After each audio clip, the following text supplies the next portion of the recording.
I literally said to the guy, "How about you just tell me where I don't?" Good gracious.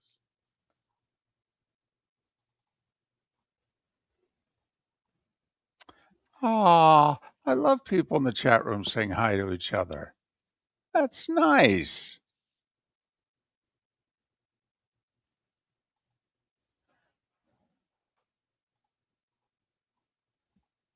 D Jets, did you have an antenna laying around? Or did you just, you know, that's that's interesting.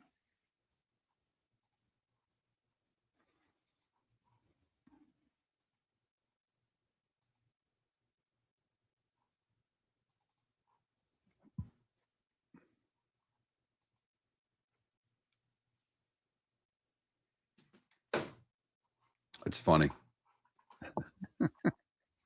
Not gonna lie, that's pretty funny.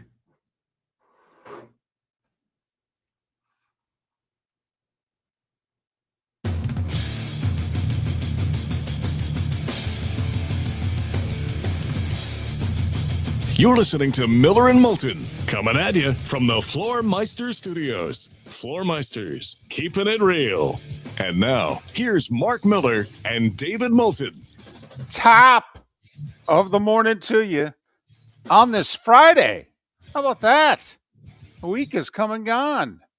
First full one of July. Thanks so much for being with us. Miller and Moulton, millerandmoulton.com. Miller_Moulton on X. Happy Friday to you, Mark. How are you? I'm doing well. I like Fridays. I really do. I like my weekends. It's going to be interesting. The wife is heading out of town early tomorrow morning for a long weekend, heading to New York City to see her favorite artist and mine too. She's going to see Bon Jovi at the Garden. And ladies and gentlemen, if in the next 10 seconds a lightning bolt does not come crashing through the Miller household, okay, yours too, huh? Mine too. I'm just curious. Remember, it took years, but we finally were able to figure out. We put you at the national championship game between Notre Dame and Alabama, and you always wondered who you disliked more, Michigan or Notre Dame. Right. Okay. And as we were on our way to the game, you thought the answer was Michigan, and you turned around early first quarter and said to me, "No, no, no, it's Notre Dame." Okay, so I'm curious, Def Leppard or Bon Jovi? Oh, Def Leppard. Def Okay. Leppard. It's not like all right. Here's the breakdown. I don't think Def Leppard has very many good songs. They actually had an album before the Pyromania album was big, or maybe that was the album. That Pyromania was the album that was pretty good. But the whole I'm Right. hot, sugar, sticky, sweet stuff, just terrible. Bon Jovi, I mean, while I'm not a fan, and it's more because every single girl loved Bon Jovi and metal at that point changed. I mean, he changed the genre. The genre became poppy Right. after Slippery When Wet. That's my beef. It's not necessarily the music, because those were, I mean, I think back of my, particularly my senior year in high school, they were monsters. Huge. Like, Yeah. I don't think the two are in the same category. Bon Jovi just drives. My wife and I do not share musical taste. Okay. We are not musically compatible. We are sports compatible. We are travel compatible. We are food compatible. We enjoy one another's company immensely. When it comes to music, I like the Grateful Dead, and she is wondering, when's that song ever going to end? The four of us took in a Bon Jovi concert once, right, in Orlando? Yeah. Spectacular.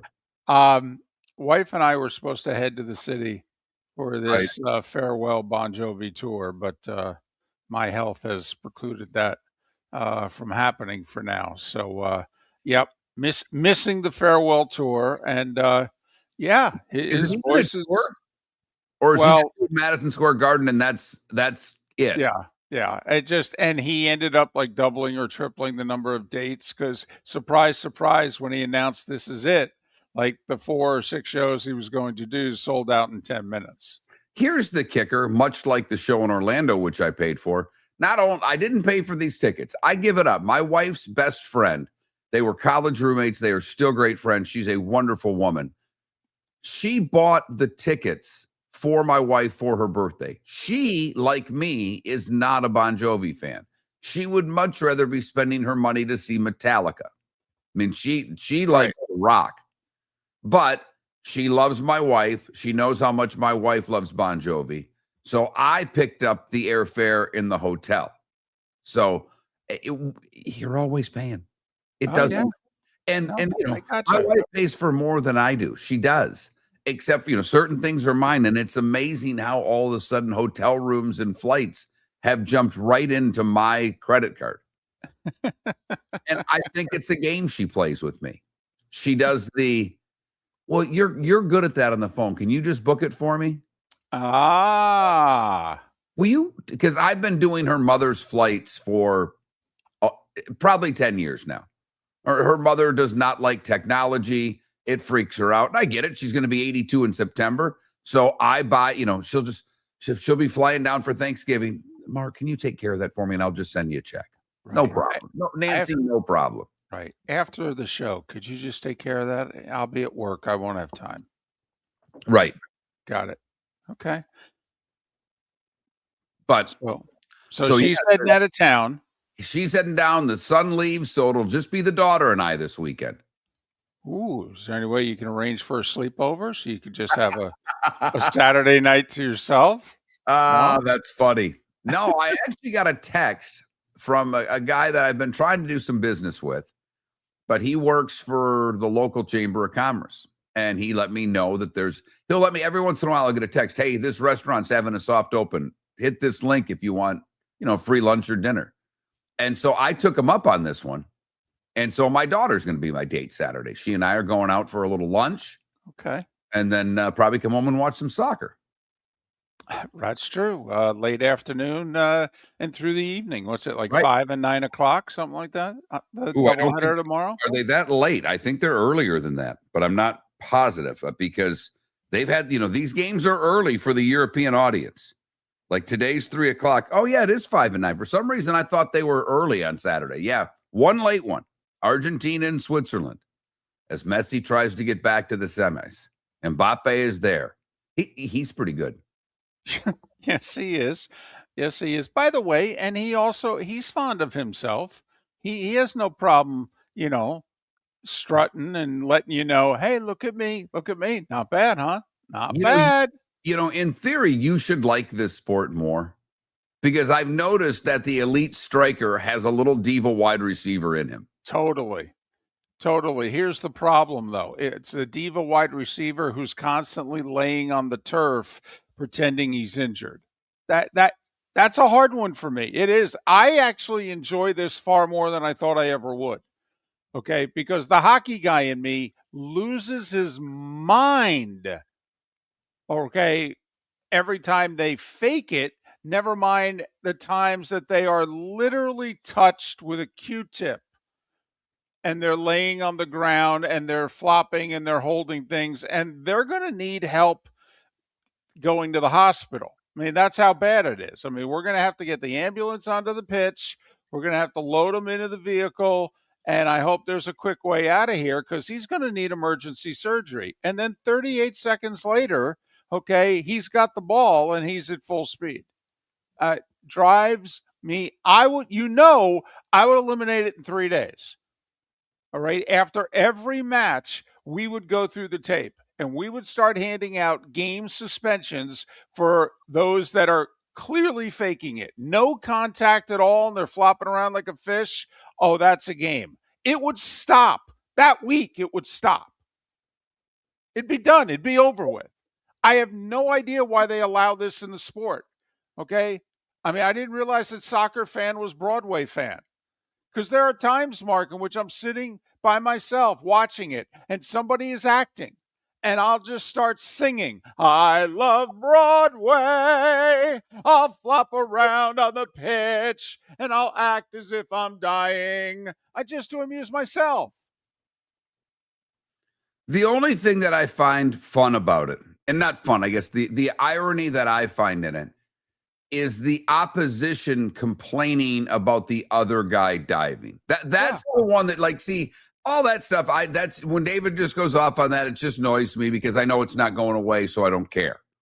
What I find amusing is, whatever game it may be, and a guy, like, I was watching Argentina and Egypt, and an Egypt player dove, and 4 Argentinian players are screaming at the official like it is the worst call that's ever been made in the history of sports. And within 3 minutes, one of them's going to do the same thing. That's the part I don't like. And the other part that I guess has bothered me, because now we have so many Europeans in the NBA and so many Europeans in hockey. They tried it in hockey, and hockey at least has put in a diving penalty. Right. But there's more of it in hockey than there's ever been before. Yes. It does go away in the postseason.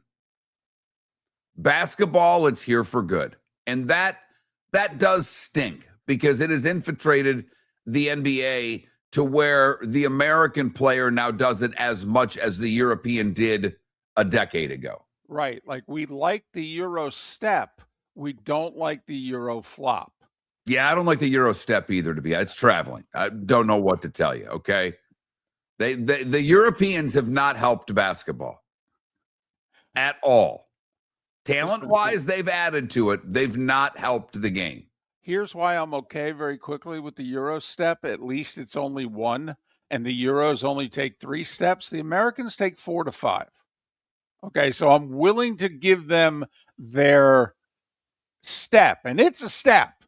Okay, I mean, and when some of them, like when Giannis takes that Euro step, I mean, it's like from the foul line to the hoop.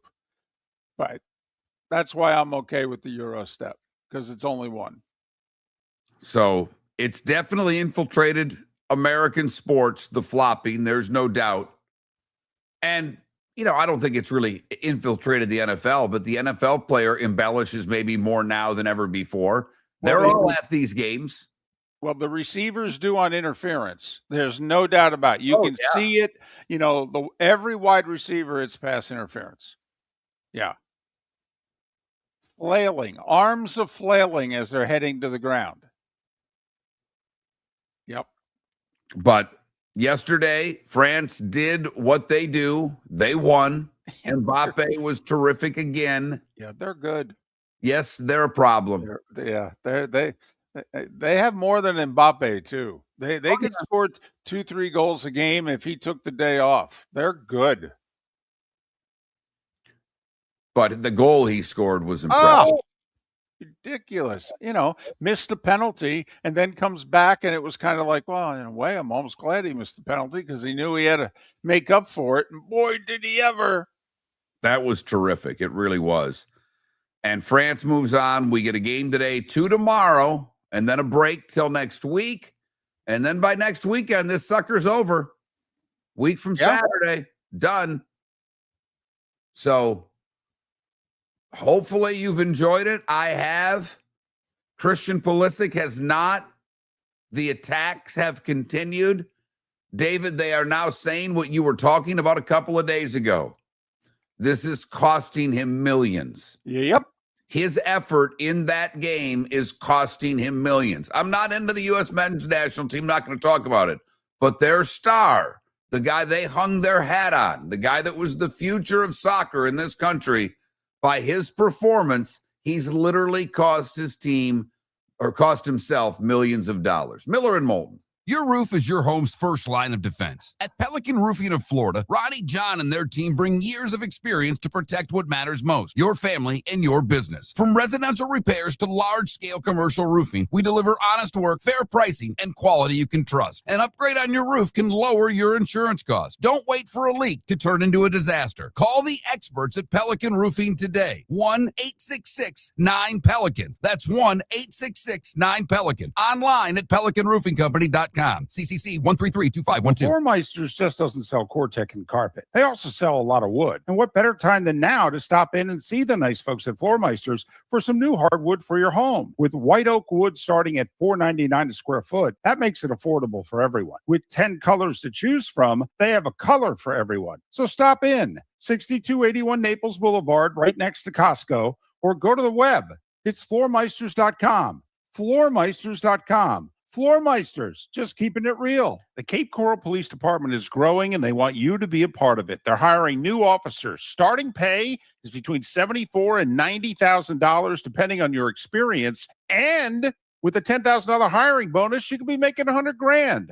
Enjoy paid holidays, off-duty details, plenty of OT opportunities. They're also hiring dispatchers and professional staff. So go to capecops.com. capecops.com. Be brave, be best. Be Cape. Mark Miller for Sleep Treatment Direct. They are helping me with sleep apnea. And by helping me, I mean curing me. No more CPAP machine. No more snoring. No more tossing. No more waking up exhausted. Their expert team got me the right treatment, fast and hassle-free. If you want to feel energized and get rid of your snoring, call Sleep Treatment Direct today. 444-1741. That's 239-444-1741. Sleep Treatment Direct. Sleep safe and sound. This is Miller and Moulton.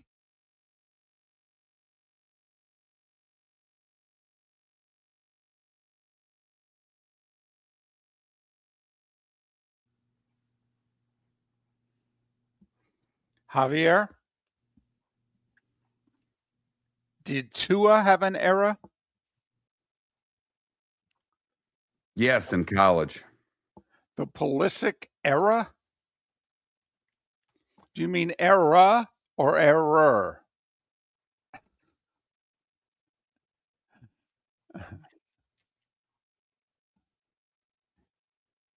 I almost feel badly for the guy. Because apparently he even though he did it to himself, if you look closely, he kicked himself. But I guess he had a hairline fracture in his lower leg. And people still don't care.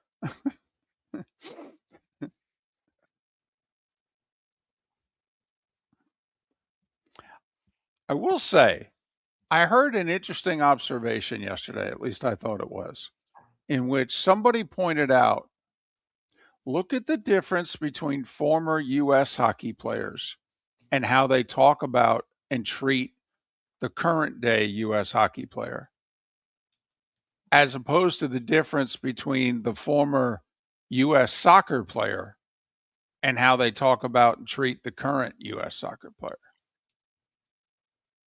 Just thought it was interesting.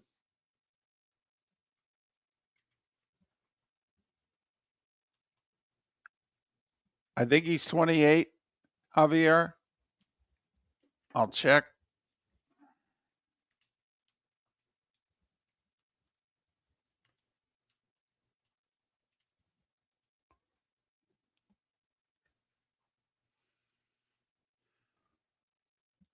He turns 28 in 2 months.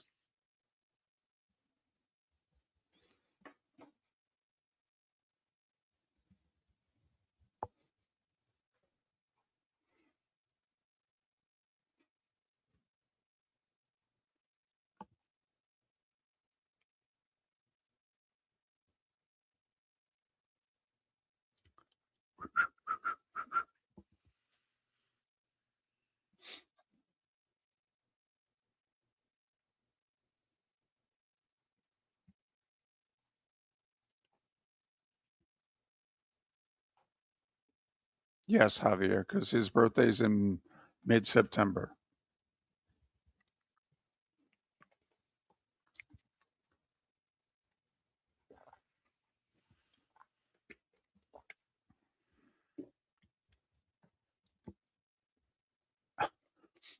Tim Howard gave an interview yesterday in which he said he's a nice little player.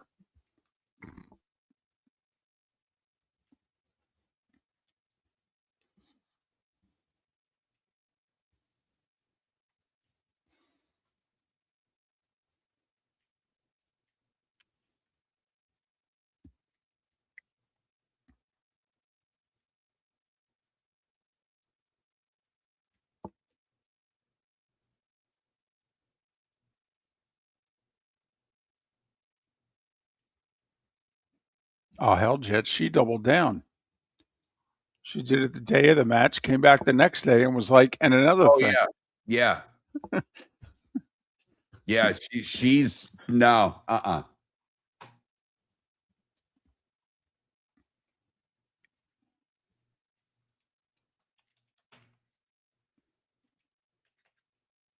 Two gold medals, 2 World Cup titles, was MVP of the one World Cup. I can see where she's had it. I love when she said the U.S. team was scared. It was like, "Oh, you go, girl."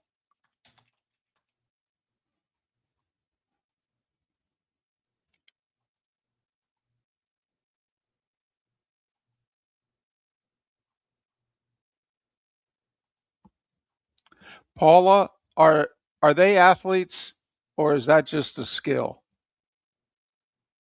they're athletes. You've seen some of those humans? Oh, I know. They're amazing. You're listening to Miller and Moulton. And now, here's Mark Miller and David Moulton. 21 minutes past the hour. Miller and Moulton, millerandmoulton.com. Miller _Moulton on X. They were ready to drop the hammer, Mark. Were they? They were ready to drop the hammer. Were they ready? They had their best pitcher ready to go. His ERA lifetime against the Yankees was sub-1. Meanwhile, the Yankees were pitching to be determined.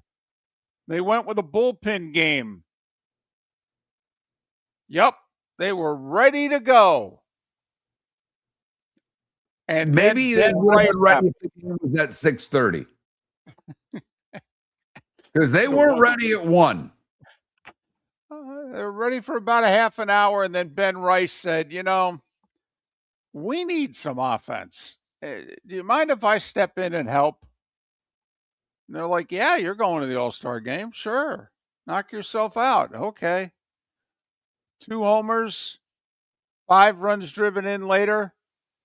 And the Yankees put a whooping on the Rays and said, hey, not so fast, my friend. Not so fast. And then they also made sure to release some rehab news on Aaron Judge. That is, rehab is coming along. Of course, what does that really mean? But hey, they made sure to just give a little sense of positivity around the 99. By the way, just quick interruption. Jeff did send a post to the show on X. High and Dry is the Def Leppard album I was looking for. That's solid. It is. It's a solid album. All right, I'm done. That's all. Just okay, I want it for those of you that are in your car going, it's not the album, Miller. You're right. It's not. It's High and Dry. My bad. You said you didn't think it was the album. Yeah. So I'm just right. He pointed it out. Usually when one sends, there are others thinking it. Right. So thank you, Jeff. Appreciate it. I like Def Leppard for what it's worth. But the Yankees were terrific yesterday, pounded out 12 runs, salvaged a split, went in there wounded, only had one pitching matchup to their advantage in the series, and they had another that was a toss-up. And they came out of there 2-2. 4 back, 5 in the loss column. 3 more games for the much-needed break. They're going to need those bats. I'm fascinated by their next series just for what it's worth. The Nats are not a good team, but they're an average team. Right. And they mash. But the Yankees pitch. So I'm just curious, Nats, Yankees, what side? Because if you're not hitting well, there's no better team to play in baseball than the Washington Nationals. Yep. They can score runs. They just can't prevent them. Right. So that's an interesting series. While the Rays lost yesterday and split the series with the Yankees, you know who didn't lose? You know who won again? That's your Miami Marlins, Mark. Sure is. Sure is, David. And Mark, Seattle threw one of their three best pitchers, and the Marlins were basically, they threw a guy out there who they were hoping would give them 5, but the bullpen was shorthanded going into the game. And he walked 4 batters in the first 2 innings and made 2 errors on the mound, and yet escaped the first 2 innings, giving up 1 run. And from there, the Marlins said, we got this. And I'm just looking back, through this long run of good play. Yes, they've lost some games when they've not scored runs. That's why you don't win games. But by and large, during this stretch, it's tough to find a lot of 3-1 Marlin wins, if you know what I mean. I mean, they've been scoring runs. Now, some of it's against some bad teams. I mean, they scored a bunch against the A's. They scored a bunch against the Rockies. But outside of the 2-0 win against the Mariners, a 6-5 win, an 8-4 win, I mean, they've been able, and now they get Cleveland before the break, another team that can really pitch. So I'm as impressed with what the Marlins are doing at the plate than anything else, David. They're scoring runs.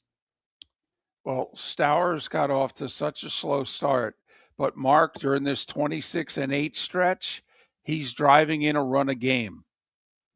His OPS is just under 1,000.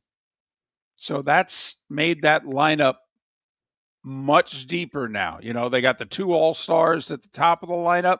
Now he's in the 4-hole and he's mashing. They're only going to have a couple 20 home run guys. They may have, they've got about 4 guys that are in double-digit home runs, but they're producing runs. I mean, this team's, no one's paying any attention at all. No. You know what they do, though? They put the ball in play. They don't strike out a lot. They put the ball in play.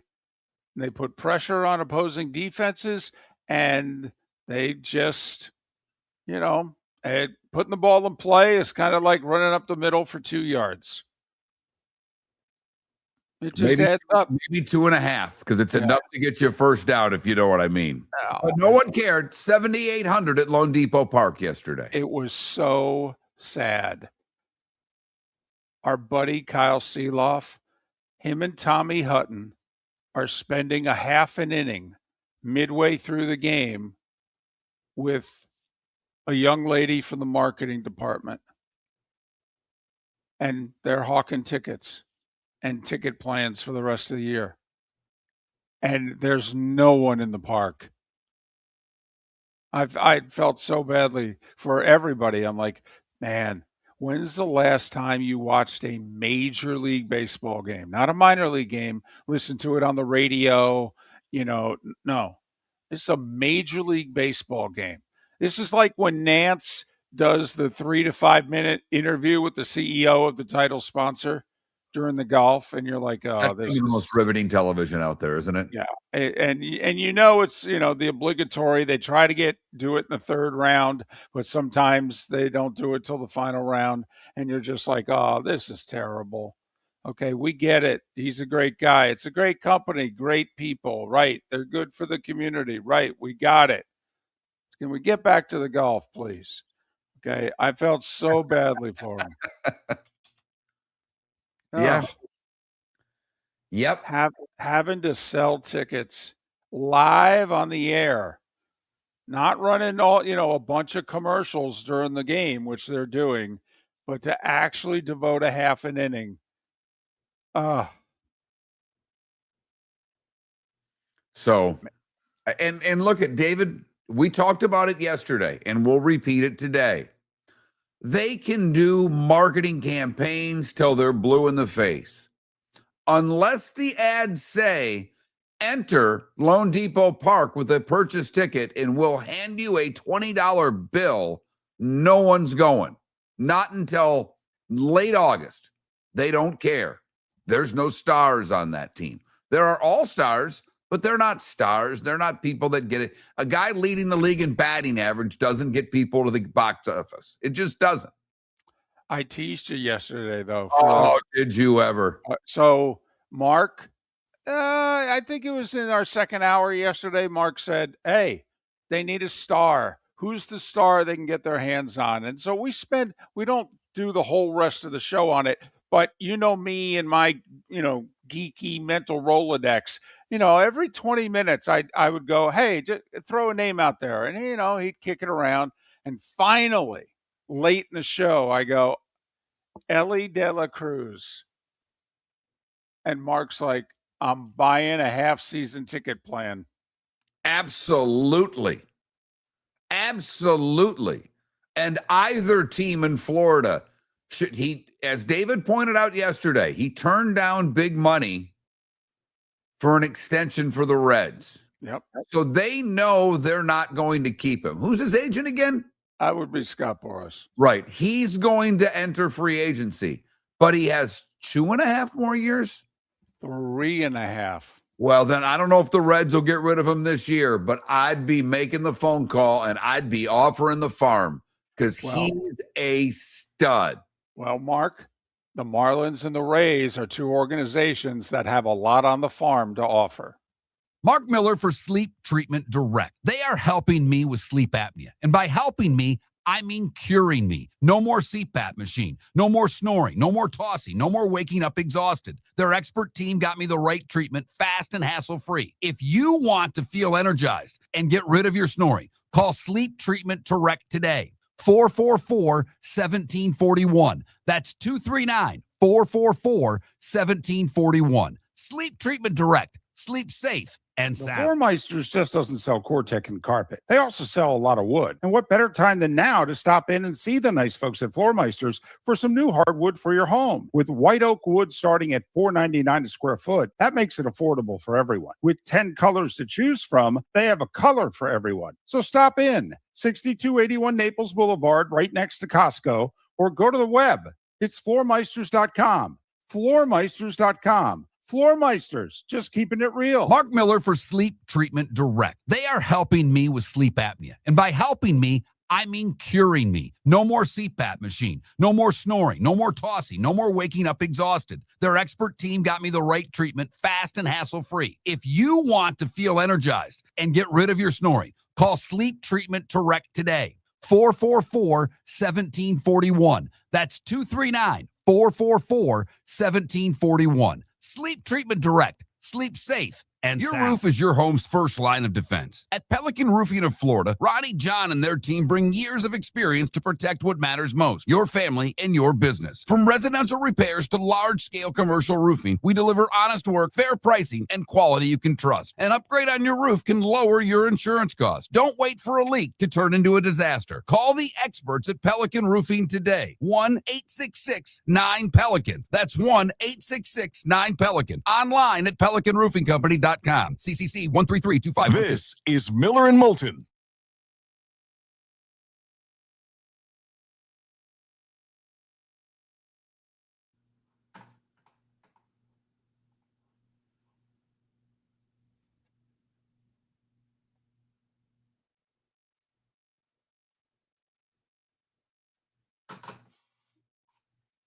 I don't think they had to pay the Franco contract, RCB. But my point is, a rental in Tampa doesn't work. And someone that really followed this, and we're going to get into it with Steve Carney, and I think he'll agree with me. It's not their philosophy.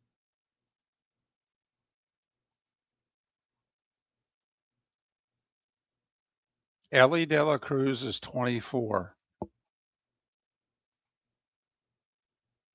24 years old. He's got this year and 3 more until he can be a free agent. They've already offered him the richest contract in Reds history, and he flat turned it down. Now, I will say, if I'm Tampa, like David wanted Scooble, I'm like, they're not going to do it. This is not how Ellie De La Cruz takes him to where? The new ballpark. And you've got Junior Caminero and Ellie De La Cruz heading to the new ballpark. You might even be able to offer him enough money to keep him. I doubt they would. but remember, they offered $25 million a year for Freddie Freeman. I mean, there have been the occasional player in which the Rays actually get in the mix and try to sign. But they need second base, shortstop, catcher. Ellie De La Cruz plays shortstop, and he's a switch hitter. And Sonny, when have the Marlins ever spent that kind of money? They did 1 year and they had a fire sale. They're not getting a guy. See, Ellie De La Cruz is making, what'd you say, 19, David? Well, I will say it's on average of 19, but this year and the next couple, he makes 26. Okay. That might take the Marlins right out.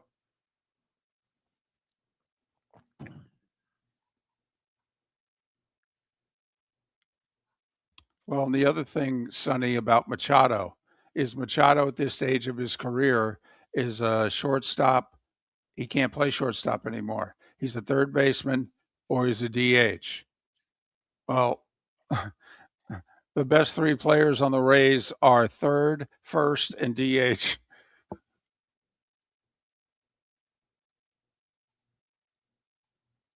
Yeah, RCB, I think they were third. I think Toronto finished second, but yes, they made a big time offer for Ohtani.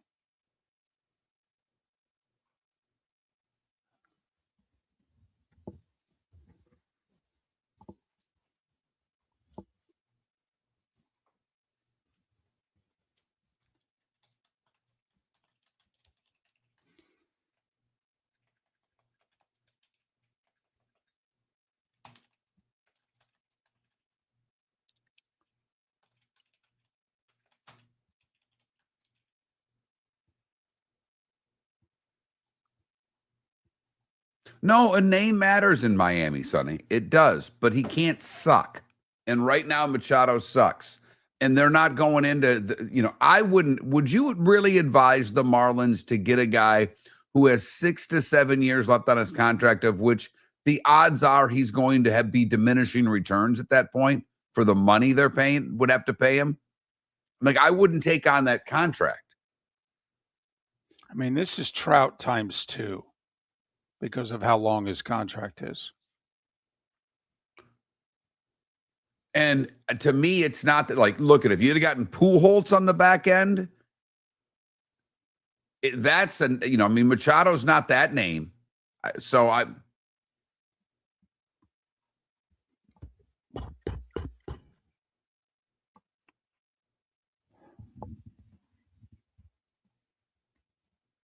like you putting names out there. I just don't think that one works.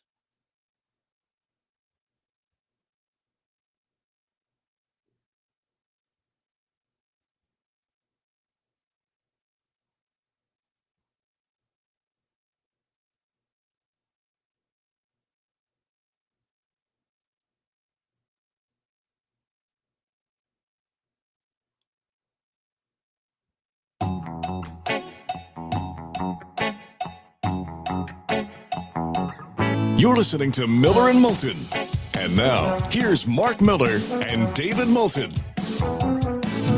22 minutes to the top of the hour. Steve Carney in an hour to talk Rays. Michael Felder in 2 hours to talk college football. We'll explain why in a little bit. Magic numbers, by the way. 50.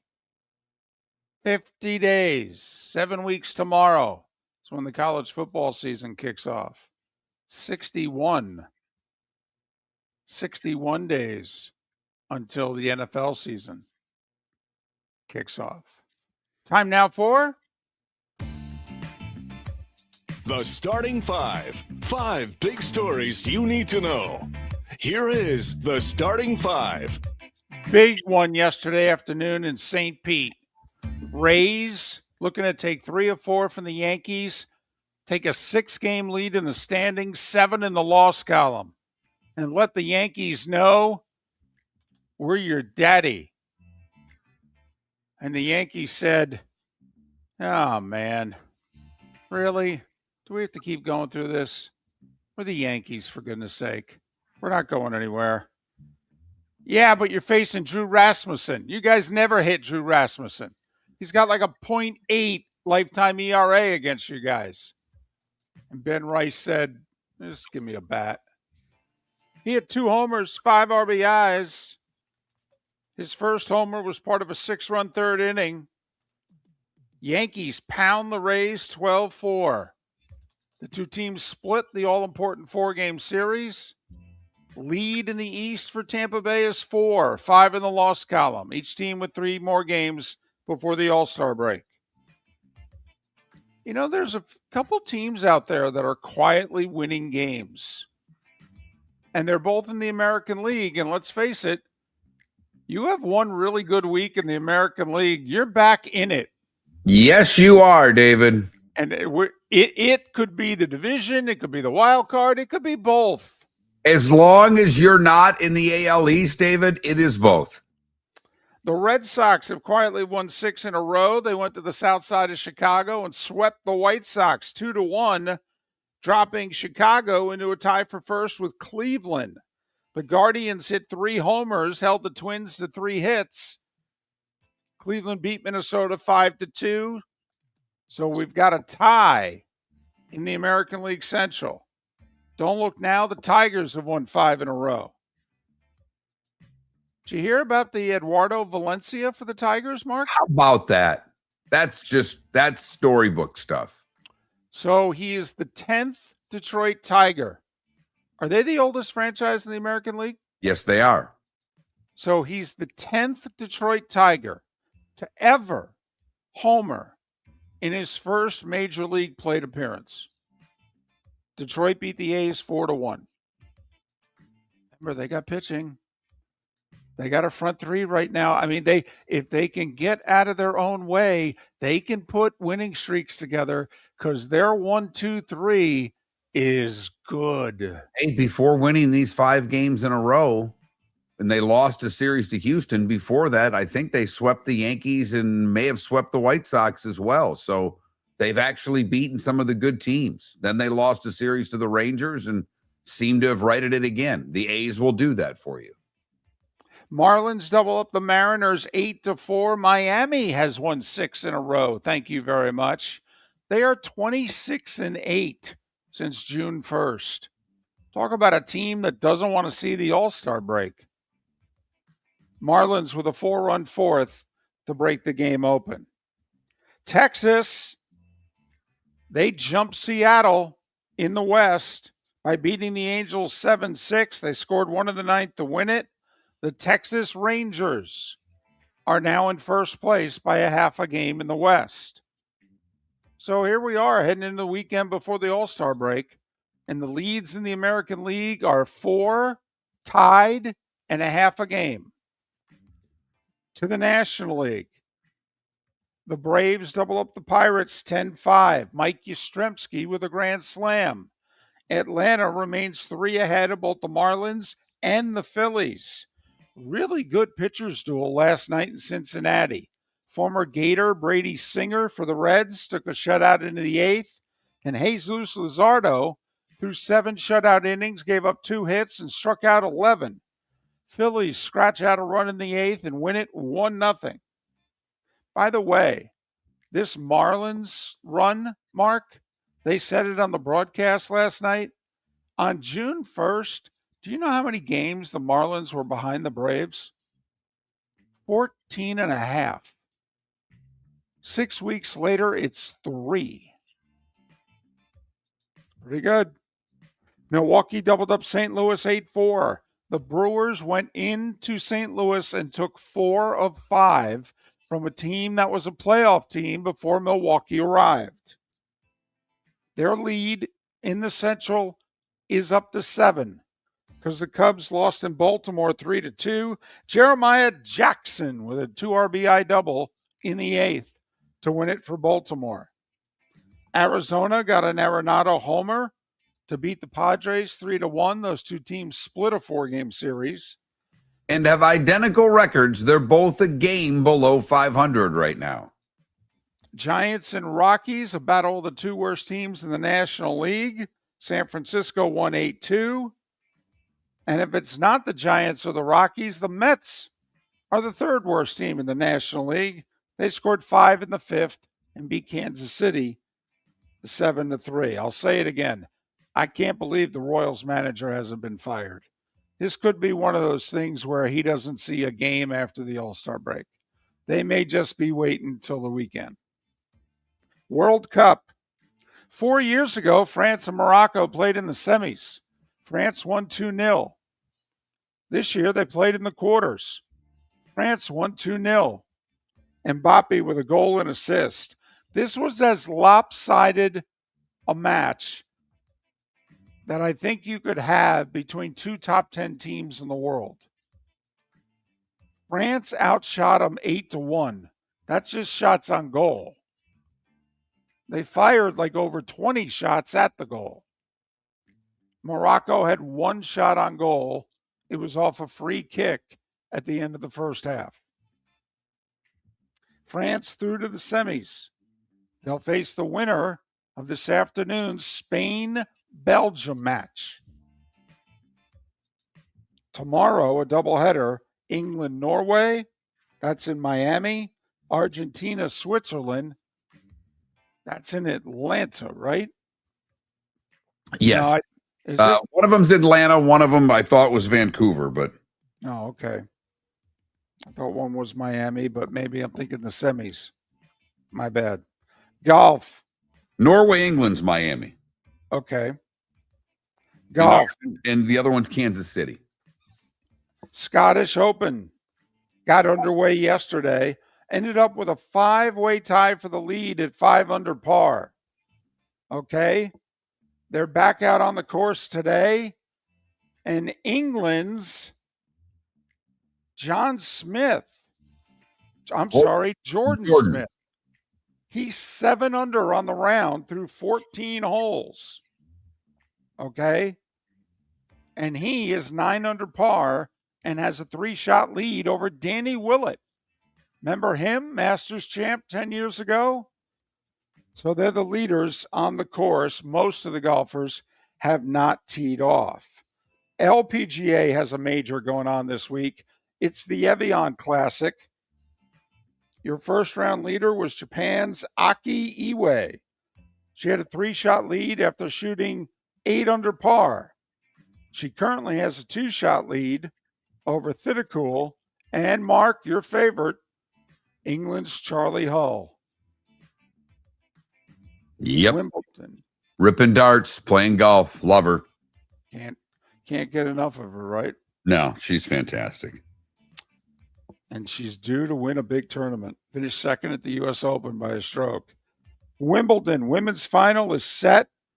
A couple of ladies from the Czech Republic, the 9th seed Noskova against the 10th seed Makova. Makova saved the match point in the third set tiebreak against Coco Gauff and won that tiebreak 12-10 to advance to the final. Gauff had an easy forehand and dumped it in the net on that match point too. Men's semis today. The England wild card, Arthur Ferry, against the 2 seed Alexander Zverev. He made the semis in Australia and won the French. Meanwhile, Sinner and Joker battle in the other semifinal. 39-year-old Novak Djokovic. How much longer can he go playing at this level? Remarkable. NHL. I'm a little surprised they did it, even though they said they were going to do it. But in hockey, they have this thing called an offer sheet when someone's a restricted free agent. And so even though Mark's team says, don't bother making an offer for Miller because we're going to match it. And I say, well, match this. And in this case, it's the Anaheim Ducks and their 21-year-old center, Leo Carlson. And the Flyers offered him $18 million a year. No one in hockey makes $18 million a year. Not Connor McDavid, nobody. 5 years, $90 million. And the Ducks matched it.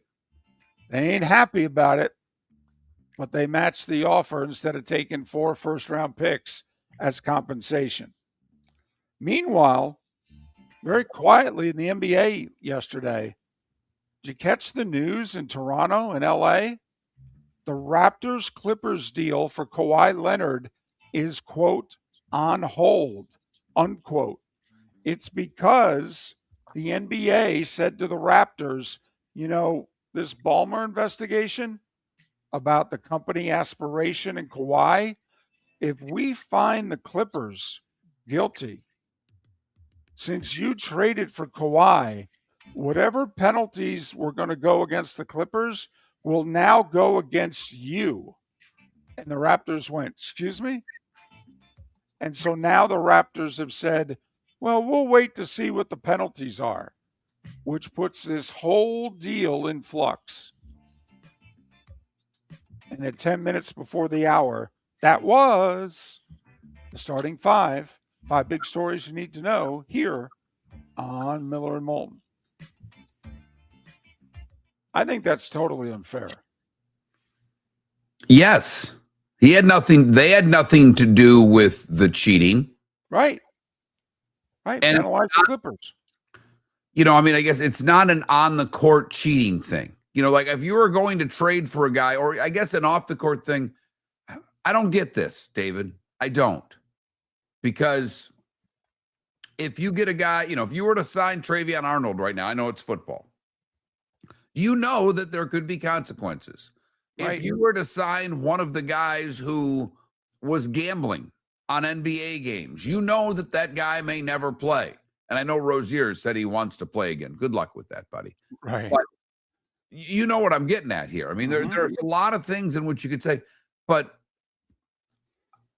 I guess if he were suspended, that would be the only thing. Like the fine part doesn't make any sense.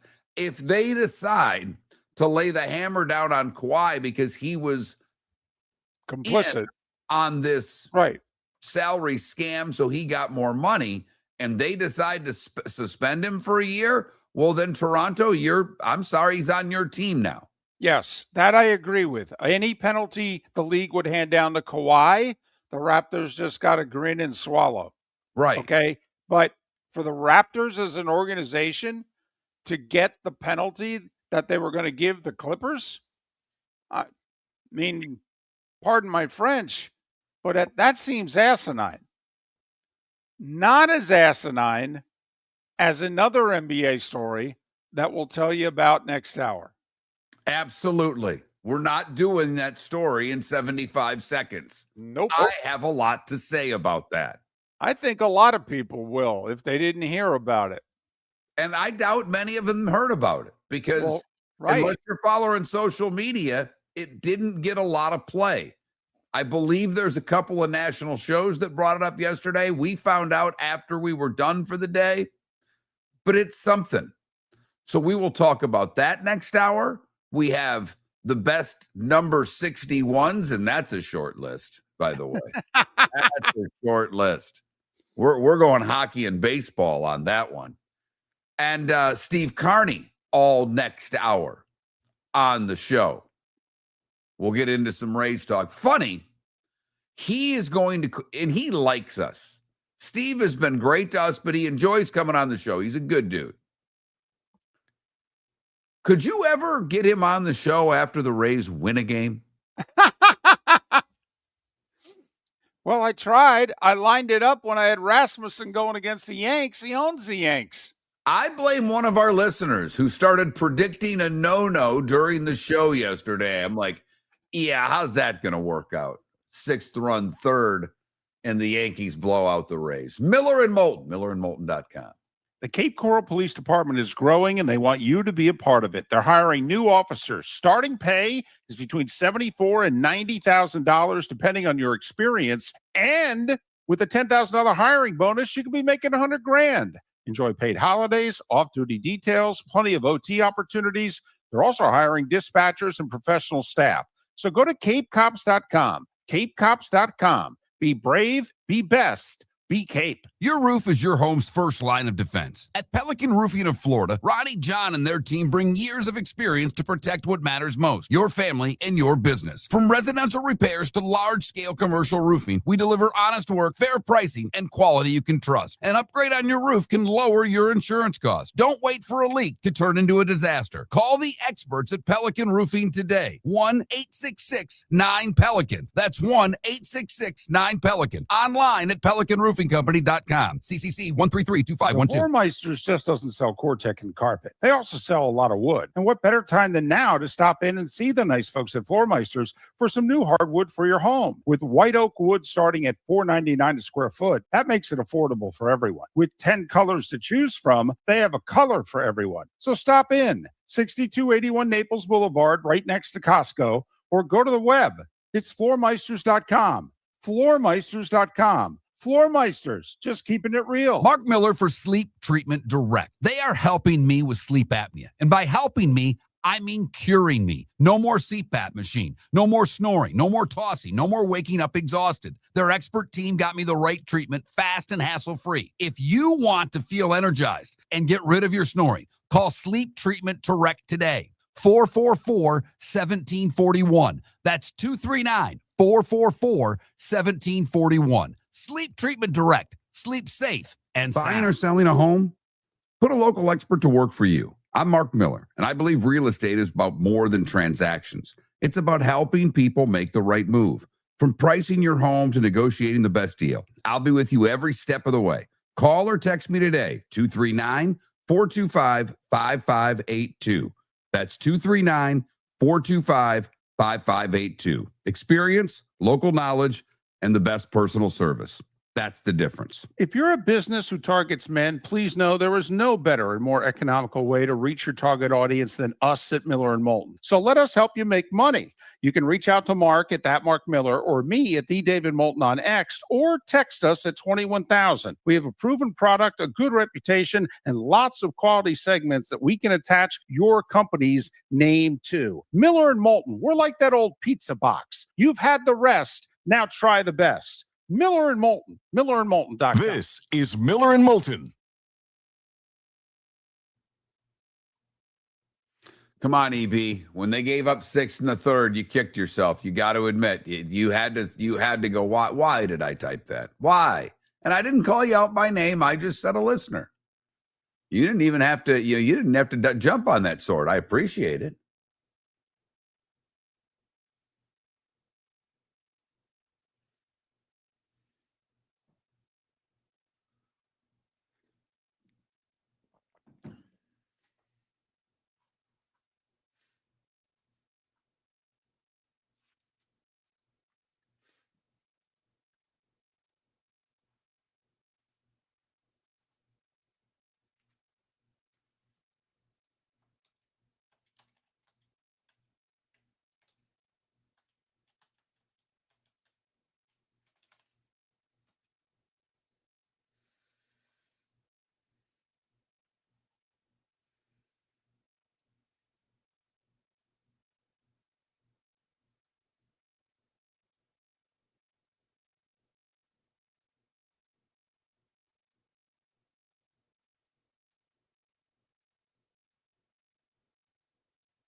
I was doing stuff all day yesterday. I completely forgot that the game was at 1. Not that I could watch it anyhow.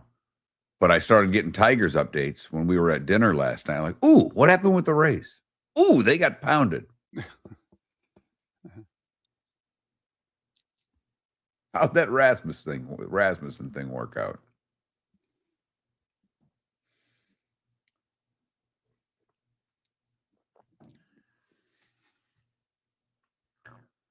Was funny yesterday as I'm looking through in baseball and I start talking. My kid looks at me. What are you doing? Checking the race course. You care about them more than you do the Tigers. I go, they're better. I do like the Rays, though. I've liked the Rays since I've been down here. I liked their TV guys forever, and their radio guys were better. And, unfortunately, what's his face there passed away. But the TV was a good listen to me. It was just an easy listen. That's all I'm asking for. Brian Anderson Dwayne Stats has done major league games for 40 years. He's a pro, but BA is good. They have good chemistry. They're a good watch to me. Yep. And you're right, Mark. They're a good listen. You could just put it on and it's a baseball game. You could be distracted on your phone, whatever. Dave Wills. Yeah, Spitz. Thank you. I'm probably going to clamp down and get this because without cable, I can't watch. They both get their channel on cable, but they don't. You're screwed if you're doing what I'm doing. Right.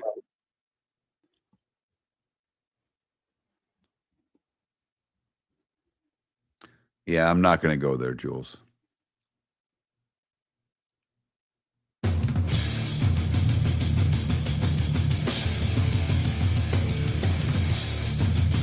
You're listening to Miller and Moulton, coming at you from the Floor Meister Studios. Floor Meisters, keeping it real.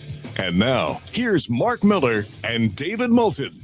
Hour 2 on this Friday edition of Miller and Moulton. MillerandMoulton.com. Miller_Moulton on X. Steve Carney in about 35 minutes.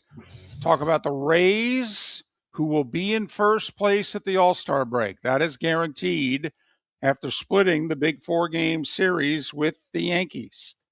And Michael Felder will join us coming up in about an hour and a half to talk some college football. After all, Mark, it's one of those days. You have anniversaries. Certain numbers are, anniversaries you celebrate. I thought we would just talk a little college football, whether there's anything to talk about or not. Why? Because the season starts 7 weeks from tomorrow. That means 50 days from now, the college football season kicks off with the glorious week 0, which will have to become week 1 soon. Man, I'm telling you, I don't want to pop the college football balloon, but you look at those first couple of weeks and you get Ohio State and Texas and you get Michigan and Oklahoma. There is not a lot of meat on the bone week 1. There's very little week 2. Hell, there's not much week 3. I was looking last night. I'm like, man, SEC's going to 9 games, but that doesn't mean the weeks start out with the bad. Last year we had Miami and Notre Dame early. They don't play until late in the season this year. Notre Dame scheduled Wisconsin. It's not Notre Dame's fault that Wisconsin sucks, but you know what I'm getting at here. It's tough. It's just not what we want early. I argue if they expand from 12 to you name it, but if they go big, that we'll have some non-conference scheduling in the first 3 weeks of the year. That'll be worth our time because, 24 teams. You go 9-3, you'll be in the playoff. And if you're certain programs in certain conferences, you might even be able to throw an 8-4 up on the board. Yeah. No, you're right, David. You're absolutely right. In theory, we'll see. Right. Because now 9 conference games in the SEC, they want to make sure their other 3 are home. Those teams that have a rivalry game. But, Georgia had played a bunch of good games in the past 10 years. Alabama's played a bunch of good games. LSU's played a bunch of good games. Florida played Miami, and they've always got Florida State at the end. They're just not there this year. David, I always check this out. And it's, a lot of national days today. It's National Pina Colada Day. So listen to the song, Don't Have the Drink. It's National Kitten Day. Hell, it's even National Kebab Day. But a World Kebab Day. But There is one big national day today. Okay. And you, David, and you, the listener, can take full advantage of this day with free stuff. This is bigger than free sugar cookie day yesterday? Way bigger. Wow. What is it? It's National French Fry Day. Ooh. Not just National French Fry Day. There are damn near every fast food place is giving you free fries. Well, not you, David. Everybody else that's downloaded apps. You've got to have an app. So you're out. Your mom can get free fries today. Boy, could she ever. She's got all the apps. I mean, yeah. McDonald's, free fries. Checkers and Rallies, free fries. Chick-fil-A, free fries. Ooh. Five Guys, free fries. Jack in the Box, I know now that they're not around here. Mickey D's, Wendy's, Whataburger, and White Castle's giving free cheese fries, David. But you got to use the app. Ugh. You got to use the app. I don't want to have to use an app for fast food. I use the Chick-fil-A app often, and I use the Five Guys app. I used them both when I was up in Tampa because I didn't want to be in the place very long when I just got done with my bone marrow transplant. So I started using, and the Chick-fil-A app, they had a separate line for the Chick-fil-A there. If you use the app, you got to cut that whole drive-through line off. It was wonderful. So I will say, and I know you don't care about the money side of it. There's money to be saved on the app, but free National French Fry Day today, David. But pretty good. That's not the story that I've wanted to. Oh, go ahead. For 10 seconds, I just want to. So it's not just enough to have National Cat Day. Today we also have Kitten Day, right? Today's National Kitten Day, not Cat Day. National Kitten Day. Do they do that with dogs? I'm sure. Wow, that's going a little far, I think. But okay, go ahead. But there is a story since I've seen it that I couldn't wait to get to, because I think it's very much 2026. And it's very much an absolute joke. I know you saw it, David, because you got the same text I did. The Spurs had a young, hotshot play-by-play guy, regarded as one of the up-and-comers in the business, Jacob Toby. He got fired yesterday. And you know, people get fired all the time. But the reason he got fired is one I can't deal with. I think it's a joke. And David, this is where I might even lawyer up. He probably won't because he'll want to get a job somewhere else. He had a girlfriend. And apparently he was fooling around on his girlfriend. Not his wife. Not his wife. He wasn't married. It was a girlfriend. Did you just go Allen Iverson practice? Yes, I did. Thank you.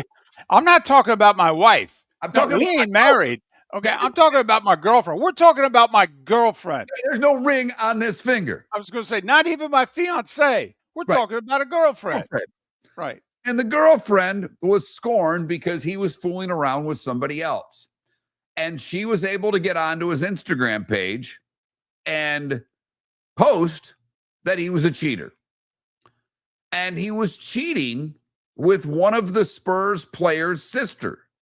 Now, if that sister had worked for the team and she was the director of PR or did ticket sales or whatever the case may be, I would actually say okay, because they could have a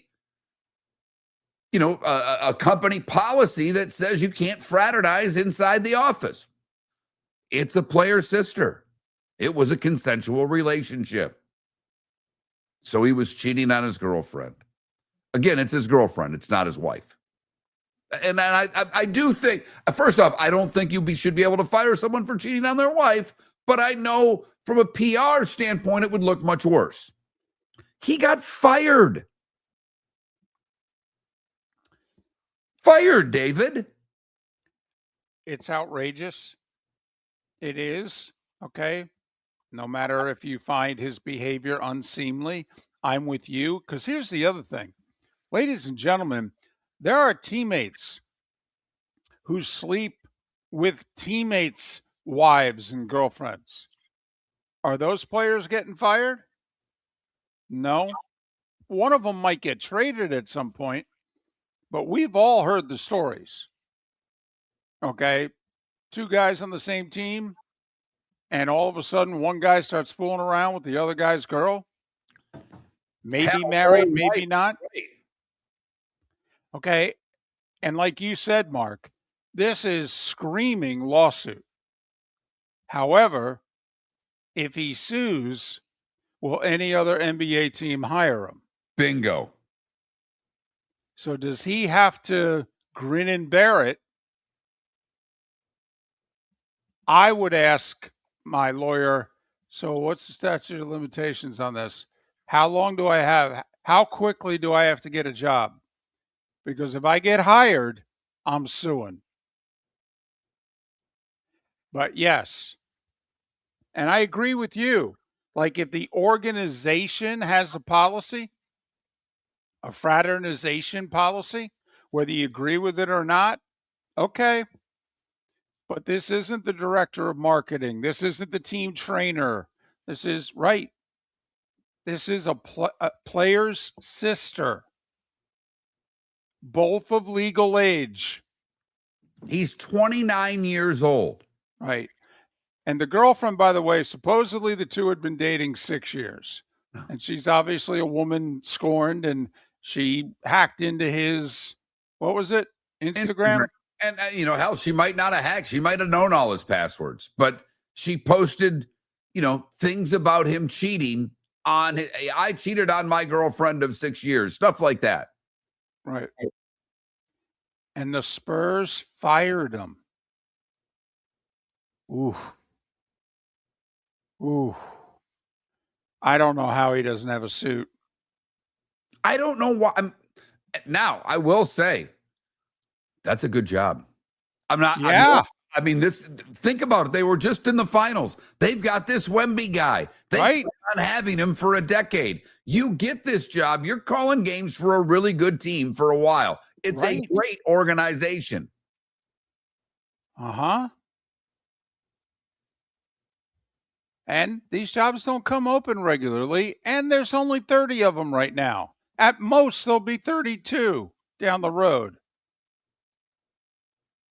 By the way, if you're Vegas or Seattle, do you just hire them today? Yeah.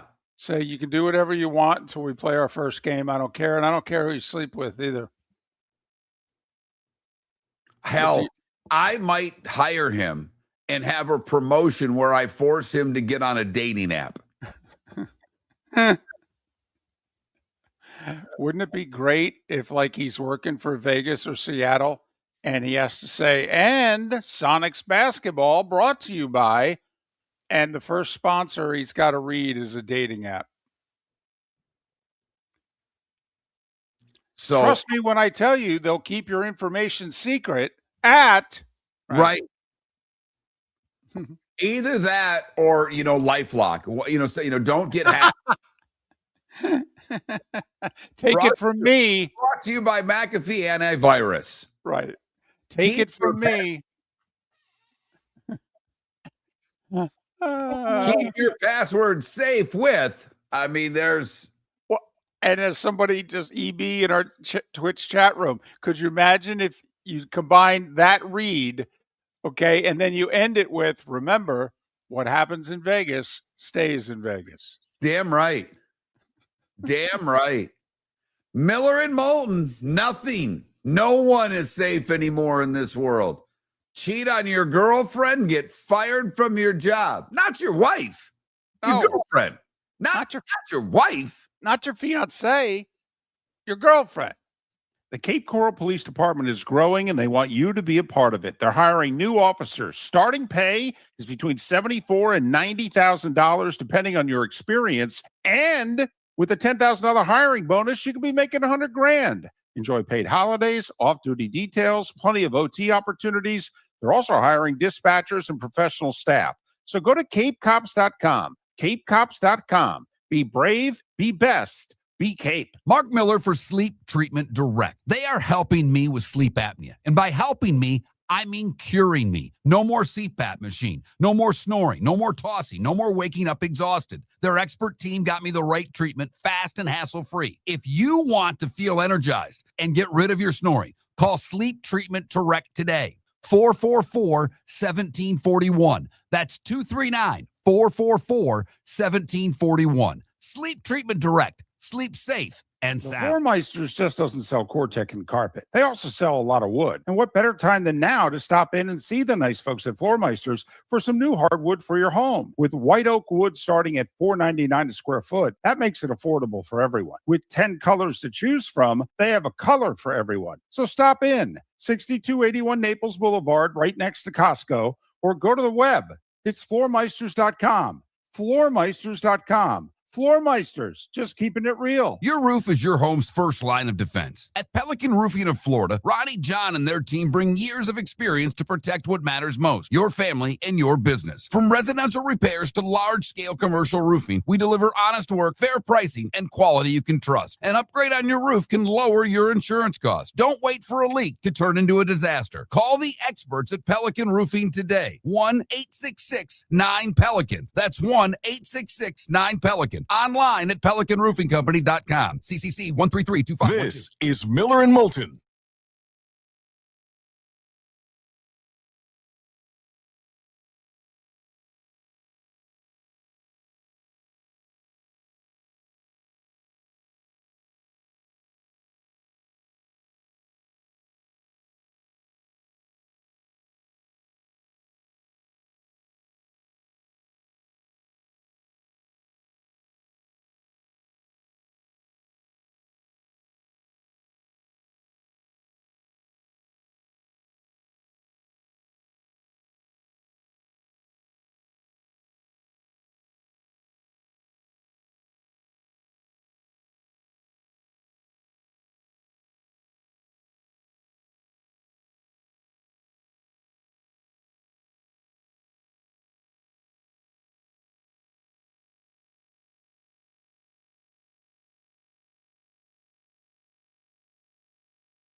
EB, you don't think the Spurs are a great organization?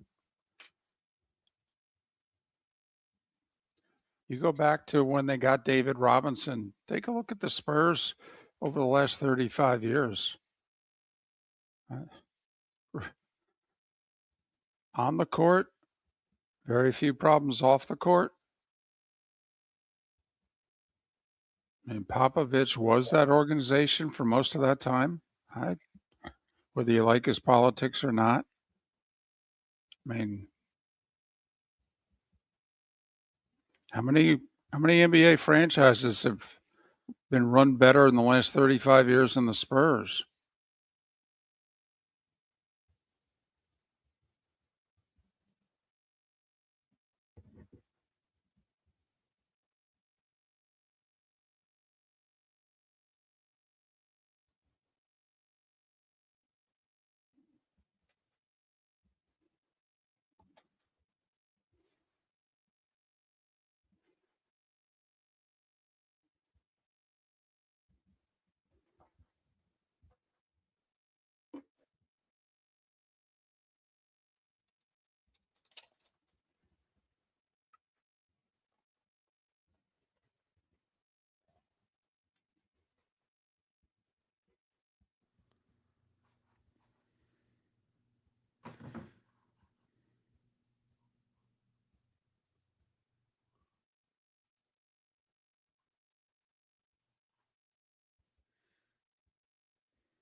You're listening to Miller and Moulton. And now, here's Mark Miller and David Moulton. 21 minutes past the hour. Steve Carney will join us in a little more than 15 minutes' time. Michael Felder in a little more than an hour. He covers college football for a living. The season kicks off 7 weeks from tomorrow.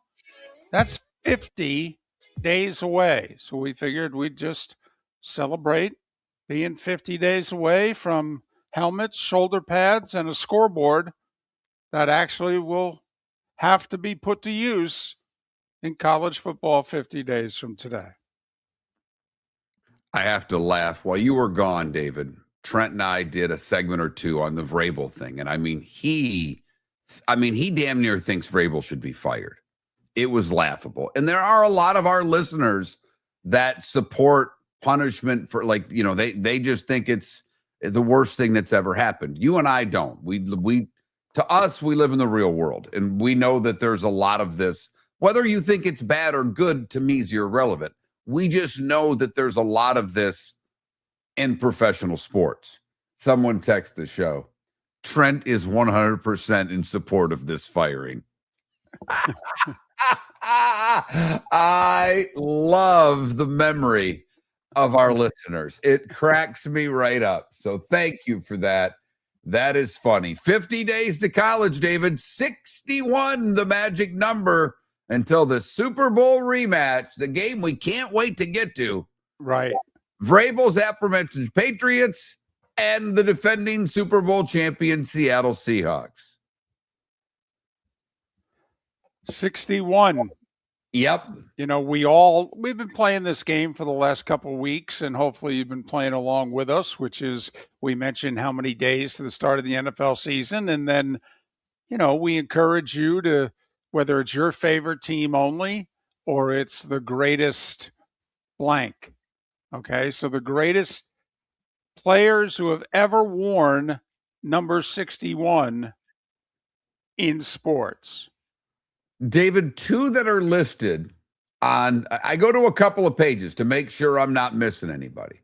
Right. The first two players that are listed on this page that are apparently both in the Hall of Fame, I can honestly tell you I don't know who either of them are. I believe you for sure will know one. The other you may not even know. One played for the Chiefs, one played for the Bears. Curly Culp. He was a defensive lineman, part of the Super Bowl IV winning team with the Chiefs. Absolutely. That's 61. Curly could walk up to me today if he were still with us. If he is or isn't, I have no idea. I wouldn't have a clue who he was. And then Bill George, apparently known as one of the first true middle linebackers two-time NFL champion with the Bears, and he's in the Hall of Fame. So those are the 261s that I have that are in the Hall. There's one that I think all of you know. And good player, really good player. Maybe known for other things more than his 3 Super Bowl championships, 2 All-Pro teams, and 6 trips to the Pro Bowl. He also drove a bunch of weed cross country and got popped. Nate Newton. Oh, yeah. Sure.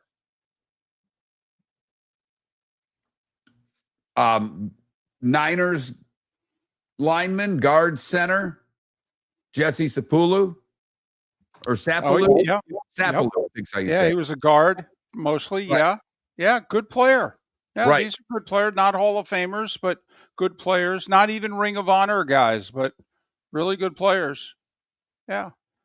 I think hockey, unfortunately for me, he was brought in to deliver Lord Stanley, and, well, he could only score goals in the regular season. Rick Nash. Anybody else 61? I would think we got a couple other hockey players. Rick Nash, I don't have him anywhere on the list of 61s, David. Like hockey reference, thought Rick Nash wore a higher number than that. Gotcha. But maybe I'm literally on hockeyreference.com and Rick Nash is not listed.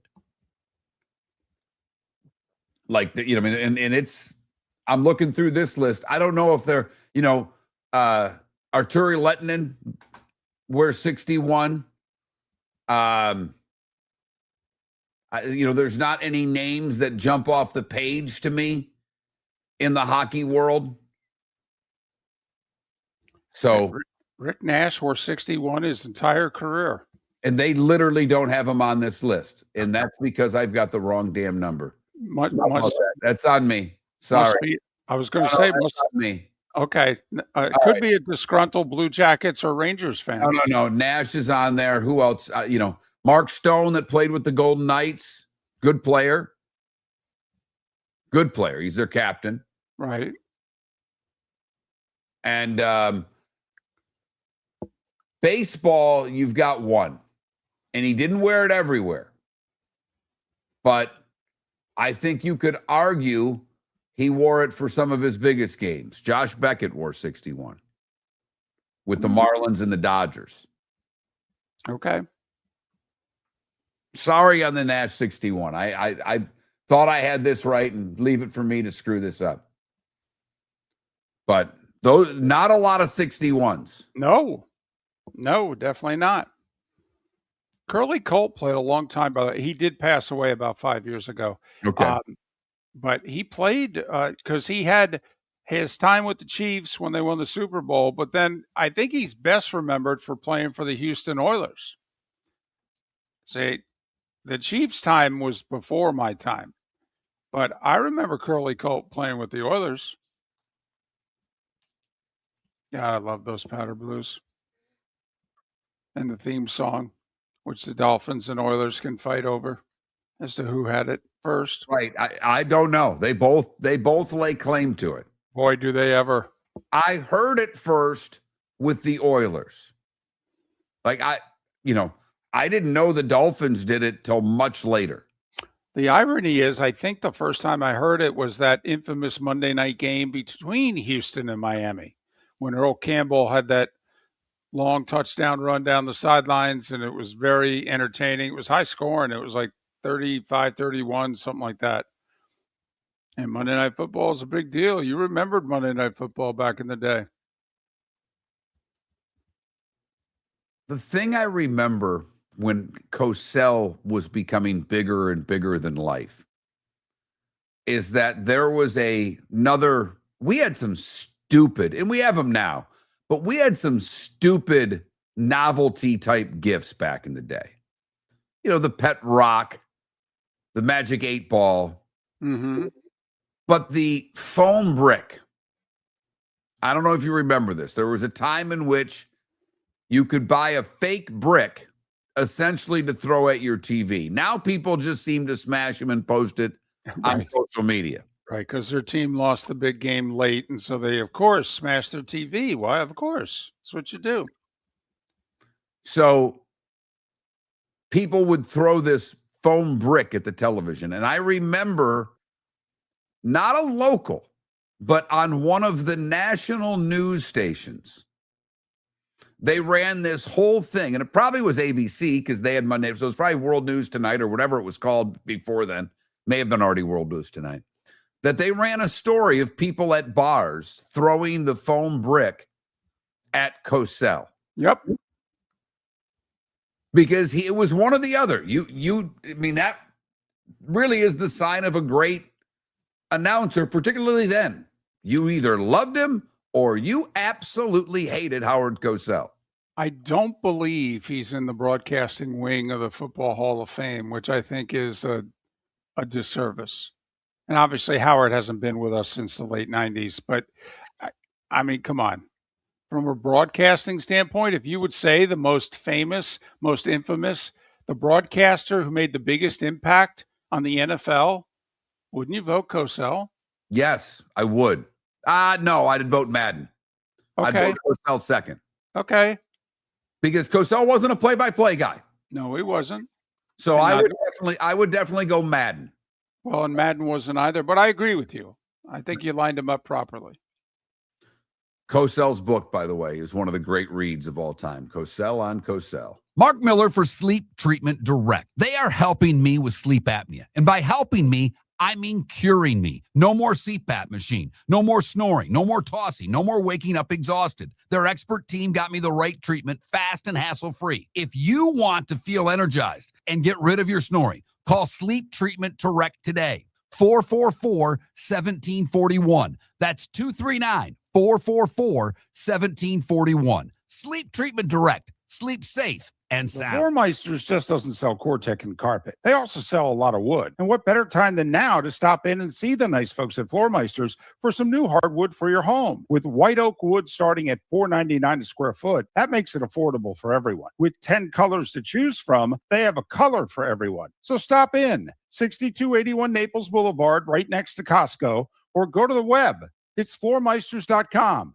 Floormeisters.com. Floor Meisters, just keeping it real. Your roof is your home's first line of defense. At Pelican Roofing of Florida, Ronnie, John, and their team bring years of experience to protect what matters most, your family and your business. From residential repairs to large-scale commercial roofing, we deliver honest work, fair pricing, and quality you can trust. An upgrade on your roof can lower your insurance costs. Don't wait for a leak to turn into a disaster. Call the experts at Pelican Roofing today. 1-866-9-PELICAN. That's 1-866-9-PELICAN. Online at PelicanRoofingCompany.com. CCC 1332512. The Cape Coral Police Department is growing, and they want you to be a part of it. They're hiring new officers. Starting pay is between $74,000 and $90,000, depending on your experience. And with a $10,000 hiring bonus, you could be making $100,000. Enjoy paid holidays, off-duty details, plenty of OT opportunities. They're also hiring dispatchers and professional staff. So go to CapeCops.com. CapeCops.com. Be brave, be best, be Cape. This is Miller and Moulton.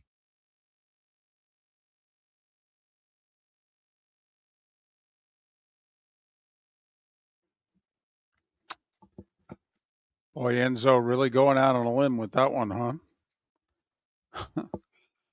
I don't know if you remember. I don't know if you're old enough, but back in the day, TV Guide would have a survey every year about announcers, and Cosell would win favorite and least favorite for a few years in a row.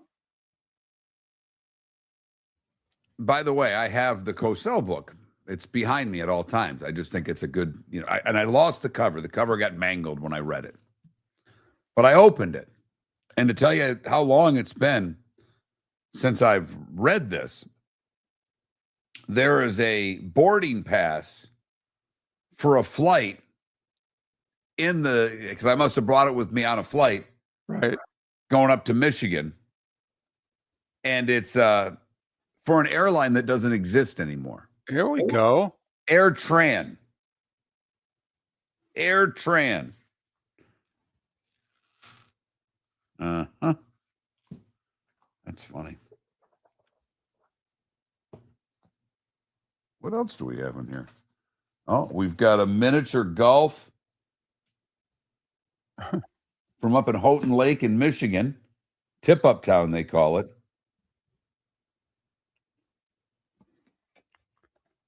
Tip Uptown?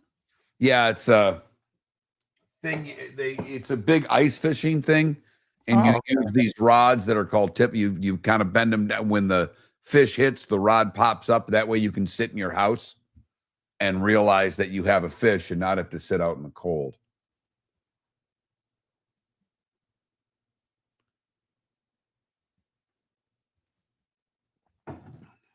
It's the only time I had a chance to see the Lions, Fitz, as a kid, because they never were on Monday Night Football. You hoped your team made the highlights when they were bad.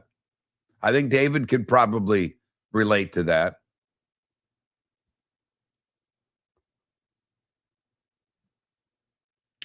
Funny thing is, EB, there are plenty of examples of him doing that to people of all colors. He was railroaded for that. He almost got fired for that, EB. Hi, Steve. Hi, guys. What's going on? Well, I told David, is there going to be a time that you ask Steve to come on the show after the Rays win? Because they win. Steve, I'm sorry. I'm guilty 80% of the time. I'll take that. But for goodness sakes, we lined you up with Rasmussen on the hill against the Yankees, against Paul Blackburn. No way am I taking the heat for lining you up for today when that was the pitching matchup. No way. This one is not your fault, David. No, I agree with that. All the others are. All the others are, but not this one.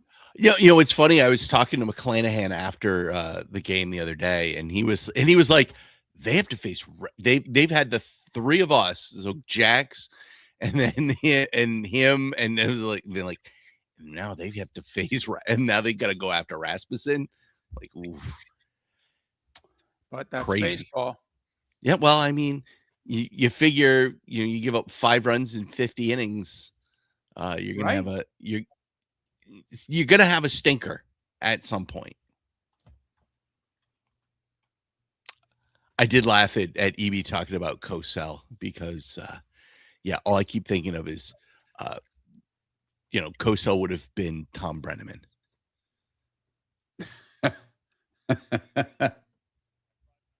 Think of myself without the home run call. Man of faith. As there's a drive in a deep left field ball, a home run. I have that one queued up at all times, Steve. Anytime something bad happens, you got to play it. Well, when they, after they had the night for Castellanos at Philly, then they cut him the next day. I had that ready for the show. I'm like, that's they can't do that for you. Yeah.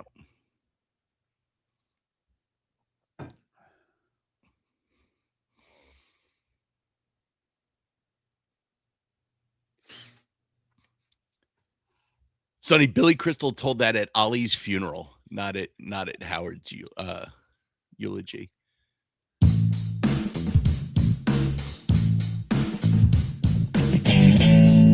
Welcome back to Miller and Moulton. Text the guys what's in your mind at 21,000. That's 21000. And now, here's David Moulton. 22 minutes to the top of the hour, 50 days away from the start of the college football season. Michael Felder will join us in an hour to talk about that as we gear up. It's been brought to my attention that apparently we only bring Steve Carney on the show after the Rays lose. And I'll take the blame for all of the other losses, but I'm not taking it for yesterday. I mean, I lined Steve Carney up with the Rays ace against a bullpen game led by journeyman Paul Blackburn, okay, or Pete or whatever. No way. So Steve joins us once again. You can follow him on X at Steve Carney, Carney. Read his Rays stuff on Substack. He's a great Rays insider. Co-host of Yards and Stripes. He covers armed services football, and he's part of the Lightning Radio Network as well. Good morning. I'm not taking the heat for yesterday. No, but at a point, with Rasmussen, you had a feeling that he was going to have a stinker at some point. The numbers had always said that Rasmussen did well against the Yankees, and historically he did 5 runs in 50 innings or so against New York. They were going to get to him at some point, especially because the Yankees had gone, what was it, 62 at bats without an extra base hit before McMahon's double, and things were going to turn sideways for him once against the Yankees. Unfortunately, it had to be yesterday. All right. Look, they're in first place now. We said it earlier. They are guaranteed to be in first place at the All-Star break, up 4. David and I have been going back and forth for a while as to what this team should do at the deadline. And up the middle, this team, it's not their fault. They had a great shortstop. He just turned out to be a horrible person. Mm-hmm. But up the middle, this team is not good offensively. And it's tough to have a second baseman, shortstop combo, a catcher, and a center fielder who all are not very productive at the plate. If you're going to make a move, first off, do you think the Rays will make moves at the deadline? If so, what's the move out there? We mentioned Arise yesterday. It's a guy that gets on base. They need to produce more runs. Hell, I'd put him in the 9-hole to turn the lineup over. But is there a move out there? Because we know they don't take big swings. They're not going to meet. David made a claim for Skubal. He did it if he was the GM of the Rays. He knows that the current GM and the team doesn't operate that way. Is there a guy out there or a position that you think they need to address between now and the end of the month? Because we've never seen the American League this winnable before, Steve. Yeah, I agree with you completely, Mark. For me, I agree that something has to be done up the middle. Arise is a great consideration. I would think that his price might be higher than it has been in years past, because Arise has been I think he's played for like 6 different teams in the last 6 years, it seems like. But I really do think that Arise is a good name to look at. The other one is Byron Buxton. You want to put a guy in center field that really is an upgrade over what you have out there. And Cedric Mullins had an awful start to the year, but I saw this number that since June 1st, Byron Buxton's WAR is 0.9, and that is higher than any Yankees position player since June 1st. So there are certain New York sports radio hosts that can get ready to take it on the other cheek, if you know what I mean. I really do think that Arise, Buxton are the 2 position players that I'd be looking at. As for a pitcher, I know David likes Tarek Skubal. If I'm Eric Neander, I am looking at my relationship with my friend Peter Bendix down in Miami, and I am seeing what Sandy Alcantara might cost. Come on, Steve. They can't. Honestly, if the Marlins trade away anybody with a pulse, that organization should be taken beyond to task. I mean, Steve, in all honesty, outside of the Dodgers, who realistically couldn't they beat in a playoff series? Yeah, I really do think that the American League is extremely winnable. I agree with you completely. And even the Dodgers, when the Rays were struggling, they went to Dodger Stadium and they got swept, but I believe they were all one-run games. Right. So I think that when you get to October, all bets are off.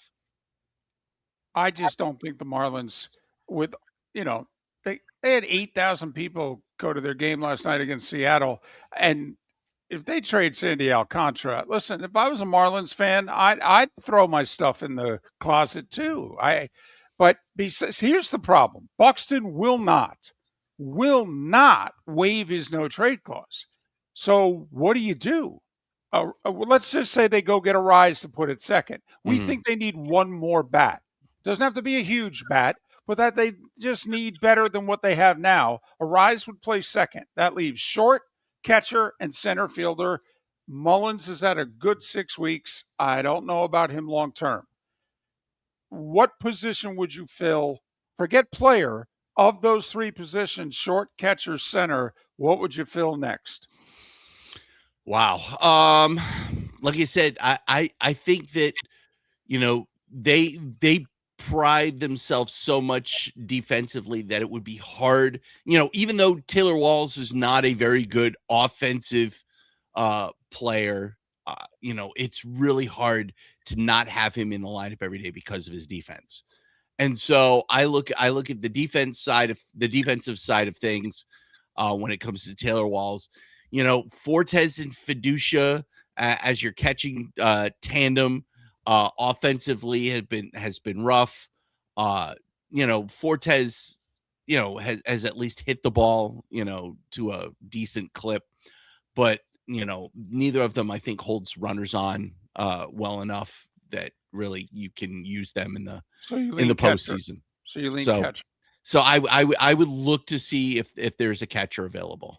Okay. That's probably the toughest to fill, unfortunately. And look, I think they'll get a bullpen arm because they could, any team could use a little help in the bullpen, but that's not something, they don't need a closer, so they can go out and find something that, a 6, 7, 8 guy that can probably help that. Their bullpen's been good. We all agree it's been taxed. I think every bullpen in baseball is. That's just the way the game is now. So I don't think a bullpen arm's the worst idea in the world as well.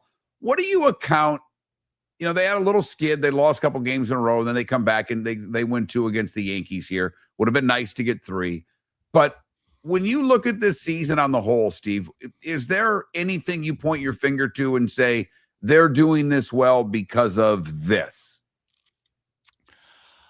I think that they are doing well in their strikeout numbers are down. Their walk numbers are up, especially Caminero. I still think Caminero is hitting into too many double plays, but I think that's just going to end up being Junior Caminero, over the course of his career.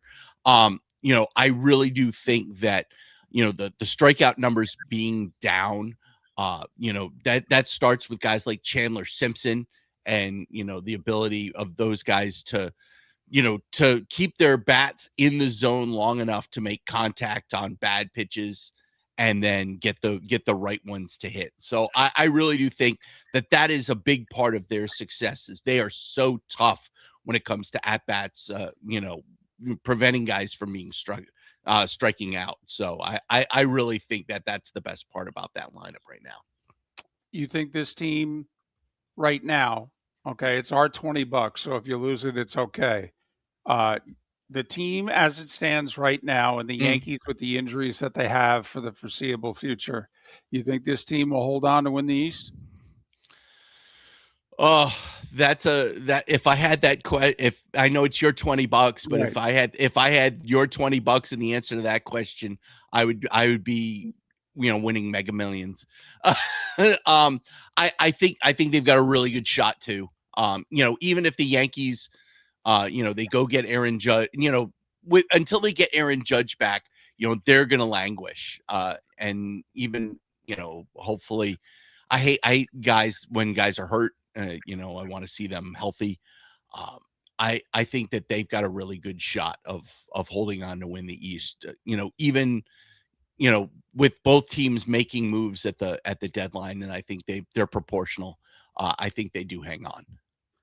How many wins do you think it takes we were talking about this yesterday. Basically, if the Rays go 500, I think, what is it, 92, David? Is that the number that, yeah. So as of yesterday morning, I think if they played 500 baseball, they'd win 90. 90. So how many wins, in your opinion, does it take to win the East? Because I think if they get to 93, I don't think they have to play much over 500 because I have trouble seeing the Yankees. It's going to be at least a month before Judge is back. I think that's a fair bet. So I don't know how great they can play without him. We're all in agreement there. How many wins does it take to win the East this year, Steve? It's certainly not going to take 99 or 100 like it has in certain years. I think 93 is probably the right number. I would venture it might be even a little lower. It might be 91 or 92 this year, just because of how rough it's been in the American League East. Boston is, they basically have waved the white flag, and the Blue Jays have. I don't think what the Blue Jays you're going to get, and obviously the Orioles. So it really comes down to how quickly can the Yankees get Aaron Judge back, and if they're not getting Judge back before, the trade deadline on August 3rd, I think that 92 probably is the right number. Steve, the beautiful thing about the American League is what you just said. Last week was right, and this week could be wrong because the Red Sox have won 6 in a row. That was after they had lost like 7 out of 8. So, it is the American League. Hey, very quickly, since we're 50 days away and you cover Armed Services football, which one of the academies this year is going to be the best one? I think it's probably going to be Army. Army is, they've got their quarterback coming back, and I really do think that Army got kind of got screwed by the schedule in the American last year. They were the only team that played Tulane, UTSA, and Memphis, and so I really do think that probably it's going to be Army. Air Force, I think, still is another year away from getting back to where Troy Calhoun used to be a couple of years ago, and I think Navy ends up taking a step back this year. So yeah, of the three, I think Army's got the best shot at the CNC. Hearing anything in the Bolts office about a Kucherov long-term deal? I know they want to get it done. When will it get done? Nothing as of yet, Mark. Obviously Julian Brisebois, I thought had a really good free agency. I thought the moves that they were able to make, it was like, okay, that's a piece that I think that they are really, really good with.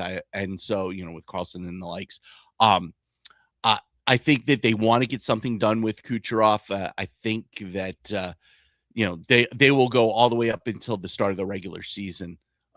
And keep working on things. And I think they end up getting it done. Do they have enough to get Larkin? Because Larkin, I guess, has a pretty short list. I thought Tampa was on it. Okay, but do the Lightning have enough resources? Yzerman's not going to give them away. Do they have enough resources to get a Dylan Larkin? Yzerman's not going to give them away, David, but we all know that the Lightning find a way to do these deals. I mean, I go all the way back to Marty St. Louis when he asked to be dealt, and he said, I will only be traded to the New York Rangers. And, the haul that they got back basically, revived this organization. So if anybody can get it done, it's Julian Brisebois, and obviously Brisebois and Steve Yzerman have a long history together, especially here. So I don't know if they have the pieces, and I don't even know if Julian really wants to go get Dylan Larkin. But if he does, he'll find a way to get him. Steve Carney covers the Rays. Read his work on Substack, part of the Lightning Radio Network, and cover Armed Services football. Follow him on X at Steve Carney, Carney. Hey, listen, thanks for your time as always. Maybe I'll book you coming off, maybe I'll wait until after the result of an afternoon game, or I'll book you when they're idle. I don't know. I'm sorry. Hey, yes or no question. Are you at all worried about Caminero participating in the home run derby? It's been a jinx for a lot of guys in the second year. It's shaping up to be good players. But as the Rays guy, and you go, man, I wish he wasn't doing this. No, absolutely not. I think he's got a great swing for it.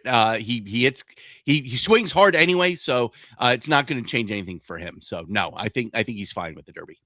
Steve Carney joining us once again here on Miller and Moulton. Be well. Have a good weekend. Thank you, boys. Appreciate it. Steve Carney once again here on Miller and Moulton. Michael Felder next hour to talk some college football. Your roof is your home's first line of defense. At Pelican Roofing of Florida, Ronnie John and their team bring years of experience to protect what matters most, your family and your business. From residential repairs to large-scale commercial roofing, we deliver honest work, fair pricing, and quality you can trust. An upgrade on your roof can lower your insurance costs. Don't wait for a leak to turn into a disaster. Call the experts at Pelican Roofing today. 1-866-9-PELICAN. That's 1-866-9-PELICAN. Online at pelicanroofingcompany.com. CCC 1332512. Cape Coral Police Department is growing and they want you to be a part of it. They're hiring new officers. Starting pay is between $74,000 and $90,000 depending on your experience. And with a $10,000 hiring bonus, you could be making $100,000. Enjoy paid holidays, off-duty details, plenty of OT opportunities. They're also hiring dispatchers and professional staff. So go to capecops.com. capecops.com. Be brave, be best. Be Cape. Mark Miller for Sleep Treatment Direct. They are helping me with sleep apnea. And by helping me, I mean curing me. No more CPAP machine. No more snoring. No more tossing. No more waking up exhausted. Their expert team got me the right treatment fast and hassle-free. If you want to feel energized and get rid of your snoring, call Sleep Treatment Direct today. 444-1741. That's 239-444-1741. Sleep Treatment Direct. Sleep safe and The sound. Floor Meisters just doesn't sell Core-Tech and carpet. They also sell a lot of wood. And what better time than now to stop in and see the nice folks at Floor Meisters for some new hardwood for your home. With white oak wood starting at $4.99 a square foot, that makes it affordable for everyone. With 10 colors to choose from, they have a color for everyone. So stop in, 6281 Naples Boulevard, right next to Costco, or go to the web. It's floormeisters.com. Floormeisters.com. Floor Meisters, just keeping it real. Buying or selling a home? Put a local expert to work for you. I'm Mark Miller, and I believe real estate is about more than transactions. It's about helping people make the right move. From pricing your home to negotiating the best deal, I'll be with you every step of the way.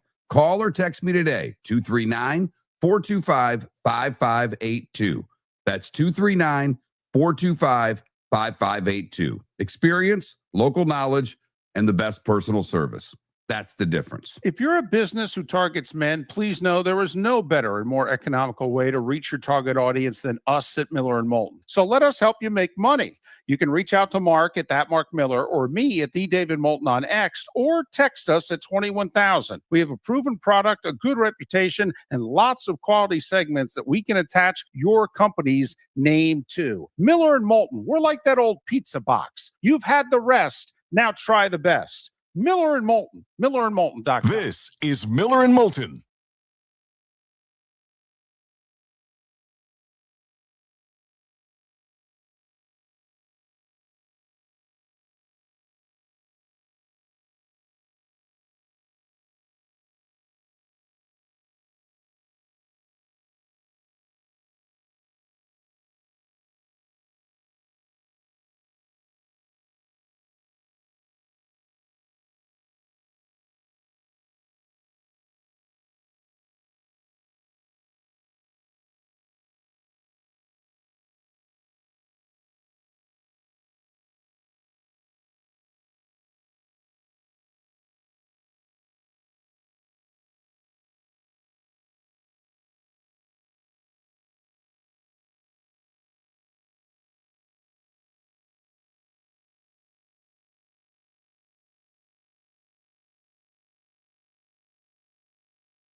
got off easy. He didn't have anything happen to him, Tim.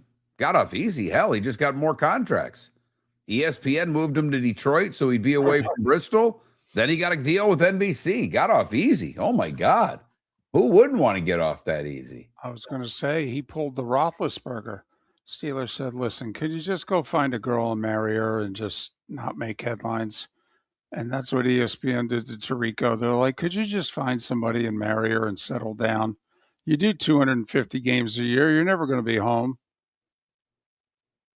I mean, Mike's still hitting everything that moves. He's just not doing it in Bristol.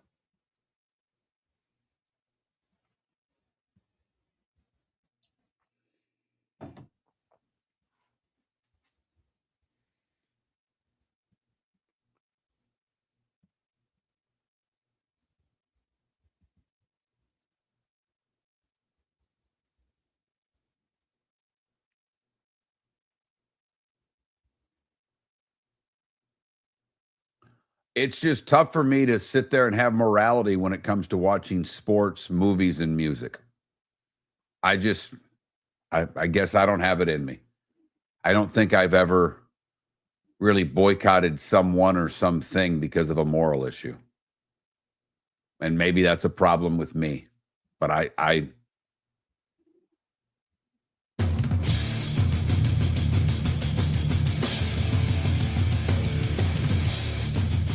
You're listening to Miller and Moulton, coming at you from the Floor Meister Studios. Floor Meisters, keeping it real. And now, here's Mark Miller and David Moulton. Well, we're halfway home because Miller and Moulton's a 4-hour show, but not everybody gets us for 4 hours. Never mind listening for 4 hours. We understand. Miller and Moulton, millerandmoulton.com, Miller_Moulton on X. But to those in Jacksonville, Tampa, St. Pete, Southwest Florida, Live Oak, Lake City, Punta Gorda, Port Charlotte, Venice, never mind outside the borders, we appreciate you listening. We've got college football talk coming up later in the hour. Michael Felder, because, well, the season kicks off in 50 days. And I am acknowledging week 0. In years past, I did not. I would not count the season starting until the Thursday after week 0. But now I am acknowledging week 0 because, well, Miller and Moulton believe that week 0 is going to be week 1 soon. Give it like 2 years. I will say to the college football fan, get ready this year and next. Mark, have you checked out the date of the next 2 national championship games? Oh, boy. It's within like 5 days of February, both times. When you've got I don't know for the life of me why they think this is right. I mean, look they follow the numbers, David. Okay, you and I pay as close of attention of television ratings as any show out there. We always have. Maybe it's good, maybe it's a flaw. I don't know, but we do.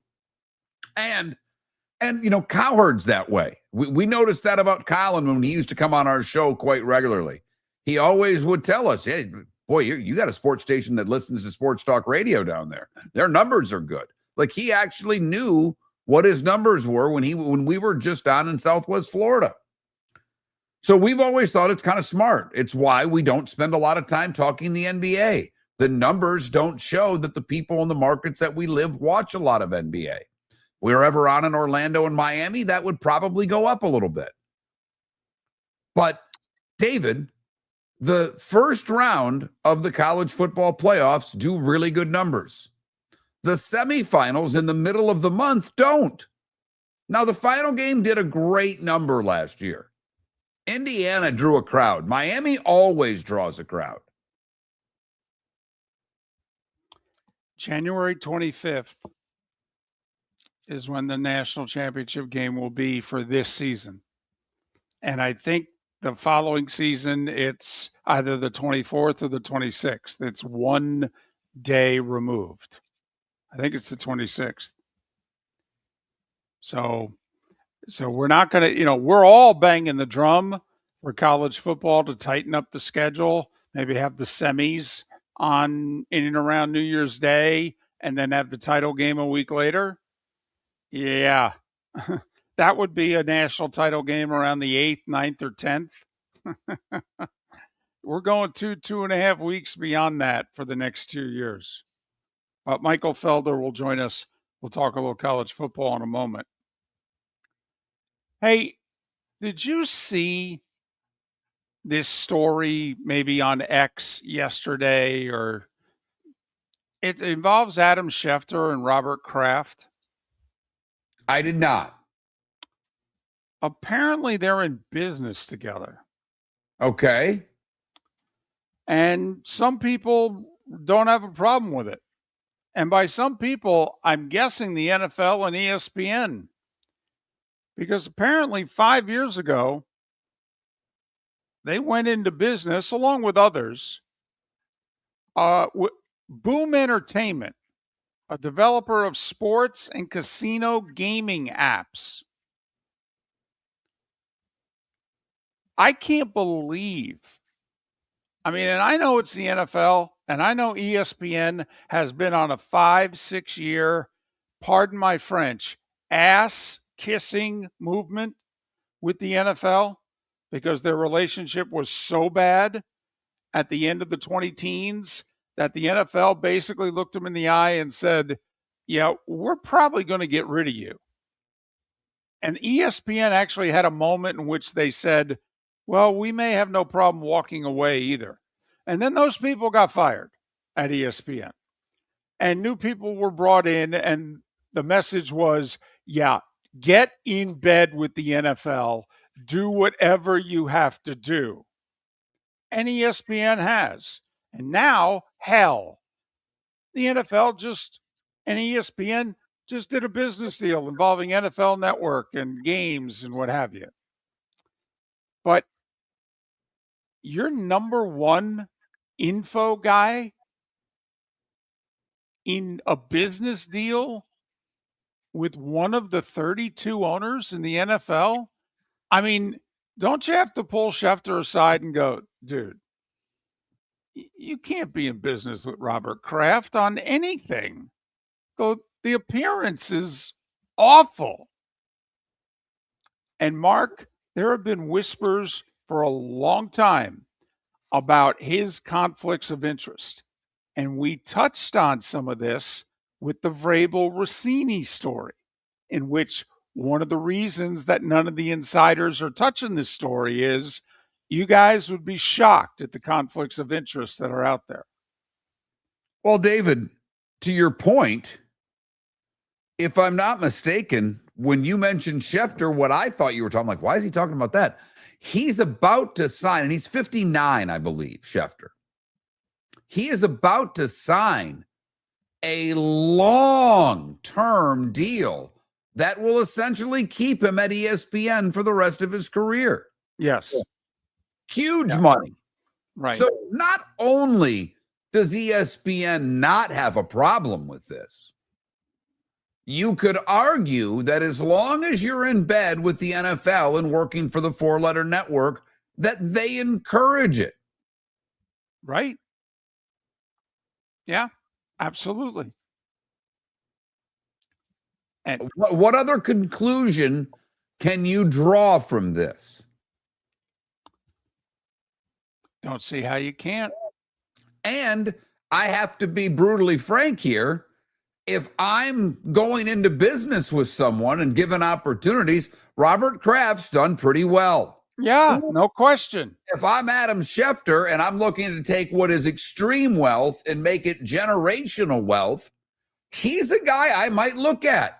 I agree. I guess this is where I'm showing, even though my age is Schefter's age, I'm 60, but also when I came into the business and for most of my days in this business, I mean, Mark, if there was on a local level, there's a big shot business person who does a lot of advertising with the stations that we work with. Okay. But I'm in a position where I'm going to have to comment on that person and that business just because of what I do, what we do for a living. Well, I guess I'll come clean now, David. It's why I've never commented about Hoffman, the new owner of the Penguins, because I'm partial owner. Damn. It's funny. Well, then why are we sweating all this advertising? I mean, I didn't realize you were rich. Right. Damn. Asking listeners for jobs during the commercial break, crying out loud. Yeah. Meanwhile, on the side, you got this thing going on anyway. But once again, you know, the insiders who didn't say anything about the Vrabel story still haven't said anything about the Vrabel story. Okay. And David, okay, look it's not just so don't start getting not you, but I don't want the listener saying this is just, well, football does things differently. You remember this, and this is not like it's new. You know, does anybody remember this golfer? He was kind of popular. In fact, he still is pretty popular, even though he doesn't play anymore. His name's Tiger Woods. There was a story in which he drove out of his driveway and his wife put a 9-iron through the back windshield. Maybe it was a wedge. I don't know. Because of his infidelity. Right. How many professional golfers took shots at Tiger Woods? There were none. One. Jesper Parnevik. You know why? Okay. Oh, yeah, because it was the two of them. It was his wife's sister. Right. Or his nanny's sister, or whatever the hell it was. Right. He introduced Tiger to Elin, and his friends with Elin. Right. That's the only one. You know why? Because his wife made him. But also, no one in the golf media world. No. Okay. Took, you know, even now they're kind of sitting it out and just reporting the facts that apparently the authorities in Florida are not going to give Tiger a deal. They're grinding him. They're not commenting about it. Okay. But, you know, they're just reporting the facts. But back to the Schefter thing. He's in business with Robert Kraft. Well, what are the odds if there's something legitimate to criticize the Patriots about that Schefter would do it? What are the odds if there's a negative story about the Patriots that Schefter would report it? I bet my job right now that he would say to ESPN, "Hey, have Daniel Jeremiah do it." But I can't do it. Serious question for you. Maybe I've just missed it. When's Adam Schefter been critical of anything or anyone? He gets information. He gives information. I don't ever find him to be negative about anything. Not really his job there. I'm not, he's not brought on to say, well, the Cowboys suck. Tell us why, Adam. He's put on there to say the Cowboys have signed Pickens to a 5-year deal. True. But there have been stories involving organizations in the league, and it is his job to get the scoop, the skinny, what have you. But I mean, honestly, if I was ESPN, first off, do you think they didn't know about this? I'll give them the benefit of the doubt and say they're finding out about it this week. No way is that true. But let's just say they are. Don't you almost have to go to Schefter and say, yeah, the Patriots can't come out of your mouth? I mean, honestly, if you've got a story involving the Patriots, pick somebody on our staff and you got to give it to them. Yeah, call Diana Rossini. Give it to her. Right. I understand where you're coming from, but we all know they don't operate that way at all. Since we're having fun with the 4-letter network, I have something on the other side. To me, this is a little more on the field, even though it's not. That next. Your roof is your home's first line of defense. At Pelican Roofing of Florida, Ronnie, John, and their team bring years of experience to protect what matters most, your family and your business. From residential repairs to large-scale commercial roofing, we deliver honest work, fair pricing, and quality you can trust. An upgrade on your roof can lower your insurance costs. Don't wait for a leak to turn into a disaster. Call the experts at Pelican Roofing today. 1-866-9-PELICAN. That's 1-866-9-PELICAN. Online at pelicanroofingcompany.com. CCC 1332512. Floor Meisters just doesn't sell Cortec and carpet. They also sell a lot of wood. And what better time than now to stop in and see the nice folks at Floor Meisters for some new hardwood for your home. With white oak wood starting at $4.99 a square foot, that makes it affordable for everyone. With 10 colors to choose from, they have a color for everyone. So stop in. 6281 Naples Boulevard, right next to Costco, or go to the web. It's floormeisters.com. Floormeisters.com. Floor Meisters, just keeping it real. Mark Miller for Sleep Treatment Direct. They are helping me with sleep apnea. And by helping me, I mean curing me. No more CPAP machine, no more snoring, no more tossing, no more waking up exhausted. Their expert team got me the right treatment, fast and hassle-free. If you want to feel energized and get rid of your snoring, call Sleep Treatment Direct today. 444-1741. That's 239-444-1741. Sleep Treatment Direct. Sleep safe and sound. Cape Coral Police Department is growing and they want you to be a part of it. They're hiring new officers. Starting pay is between $74,000 and $90,000 depending on your experience. And with a $10,000 hiring bonus, you can be making $100,000. Enjoy paid holidays, off-duty details, plenty of OT opportunities. They're also hiring dispatchers and professional staff. So go to capecops.com. capecops.com. Be brave, be best. Be Cape. This is Miller and Moulton.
By the way, if I was a Muppet, who would I be?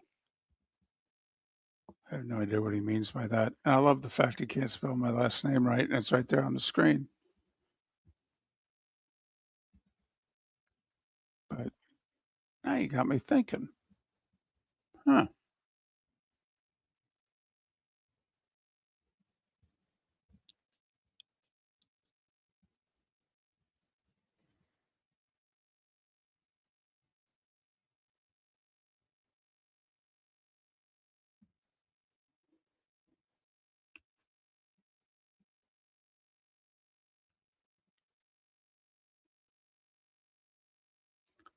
Chris, do you mean Brian Adams?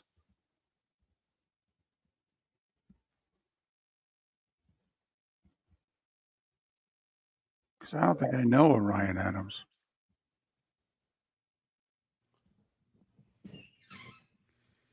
Yeah, like Chris Bob, to your point, Zach Bryan, who I love as a country artist, he's a jerk of a human. Jerk. Morrissey, I wouldn't spend 5 minutes sitting next to Morrissey. I love the Smiths. I just, I mean, Kevin Spacey's a great actor. Seems like he's a pretty despicable human being. Yes, there is some guy named Ryan Adams. Brian Adams also seems like he's a bit of a jerk too. Right, Some that's why 59 guy. I asked Chris, I'm like, are we talking Brian or is there a Ryan that I don't know about? By the way, the guy who took the shot at me earlier, if I was a Muppet, who would I be? You and I would be the two old guys in the booth.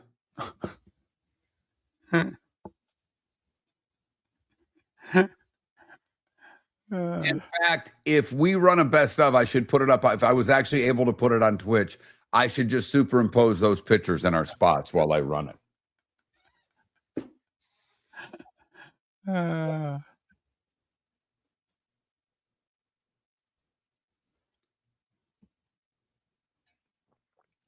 Yeah, I mean, no, Tim, I'm not. I don't care what you do. I'm telling like the Rolling Stones. I mean, Bill Wyman was married to a girl who was like 17 when he was, or 19 when he was 54. We can just go down the list. Did you see the clip that was uncovered of Valerie Bertinelli on Letterman talking about she went out on 2 dates with Paul Schaefer? Yeah, I remember that. I remember seeing it. And Letterman asked her, how old were you? Welcome back to Miller and Moulton. Text the guys what's in your mind at 21,000. That's 21000. And now, here's David Moulton. 21 minutes past the hour. Michael Felder will join us in a little more than 15 minutes' time. We'll just talk a little college football, a little this, a little that. 50 days away, 7 weeks tomorrow from the season kicking off with a week slate of week 0 games, but got to start somewhere. So, David, since you brought up ESPN, I wanted to bring up something that they did as well. And to me, this is, I don't know about worse. It's more important to me than the whole Schefter Kraft thing. I just don't care anymore. I'm sorry. Just let me watch the games. I've turned into that person. What was the book, The Death of Outrage? Right. I can't get worked up about sports stuff. I just can't. There's plenty to get worked up over. And if you don't like this guy or this team or that team or this league or that league for a multitude of reasons, those are all your choices. I love the games. I will always love the games. So I guess I can bypass a lot of stuff just to watch the games. I mean, even in this World Cup, apparently there's been some bad people playing in these World Cup games. Yep. If you dug deep. I don't. But this is something that affects the final games, the playoffs. And these are the things that I at least want to bring to your attention. Because ESPN, who controls college football, I mean, come on, they do. They're the number one entity. They have a lot to say about who makes the playoffs. They do, whether you like it, believe it, or not. Well, they have a football power index. David, what network does ESPN do games for? You mean conference? Yeah, conference. Sorry, yeah. What conference do they do games? What's their big conference? Well, they're exclusively with both the SEC and the ACC, and they're partial with Big 12. Okay. Skip the two little guys because let's be honest, they don't matter. Right. Look, I will be the first one to tell you that the SEC is the best conference in the country. It is the deepest conference in the country, and it has been for quite some time. But out of the top, and I will really say 23 teams, you could go top 25, But out of the top 23 teams in the ESPN Football Power Index to begin the season, David, would you care to take a guess out of the top 23, how many of those teams are in the Southeastern Conference? I would say double digits, 12. Bingo. These teams, by the Football Power Index, are considered top 23 teams. Now, Tennessee and Georgia, I know none of you would have a problem with. Alabama and LSU, I don't think anybody has a problem there. A&M and Oklahoma, I'm fine with that. Although A&M's got to rebuild a line of scrimmage. That's going to be interesting to see if they pull it off. But they spend a lot of money. Ole Miss had the best team they've ever had. They're preseason top 15. Tennessee, 16. The Gators are 18 because they've done so much to prove that they're a top 20 team heading into the season. And that's where I start my line of, are you sure? Are you sure? The Gators are ranked ahead of both Clemson from the ACC and BYU of the Big 12. That's interesting. I mean, they may end up being right. If the Gators exceed all of their expectations, they're a top 15 team in this country. They are. But they got to win a lot of games that they haven't been winning for the past 5 years. Well, and who's their quarterback? Kid, Just start there. I mean, we're going to get decent. from Georgia Tech. That's who the quarterback's going to be. Okay. So you're going to at least be decent? I mean, We'll see. I mean, they brought the OC over. He knows the offense, so I think he's got the nod on the kid that was the backup last year that a lot of Gators people like. But that's what I'm hearing. Okay. Can I give you 3 more that are considered top 23 teams? okay. Missouri, Yeah, this is. Auburn, Oh, come on. That's. and South Carolina. That's 10, 11, 12 right there. Yeah, come on. That's to give the Gators and Auburn, especially, the benefit of the doubt. First year head coaches, in Auburn, especially, a roster turnover.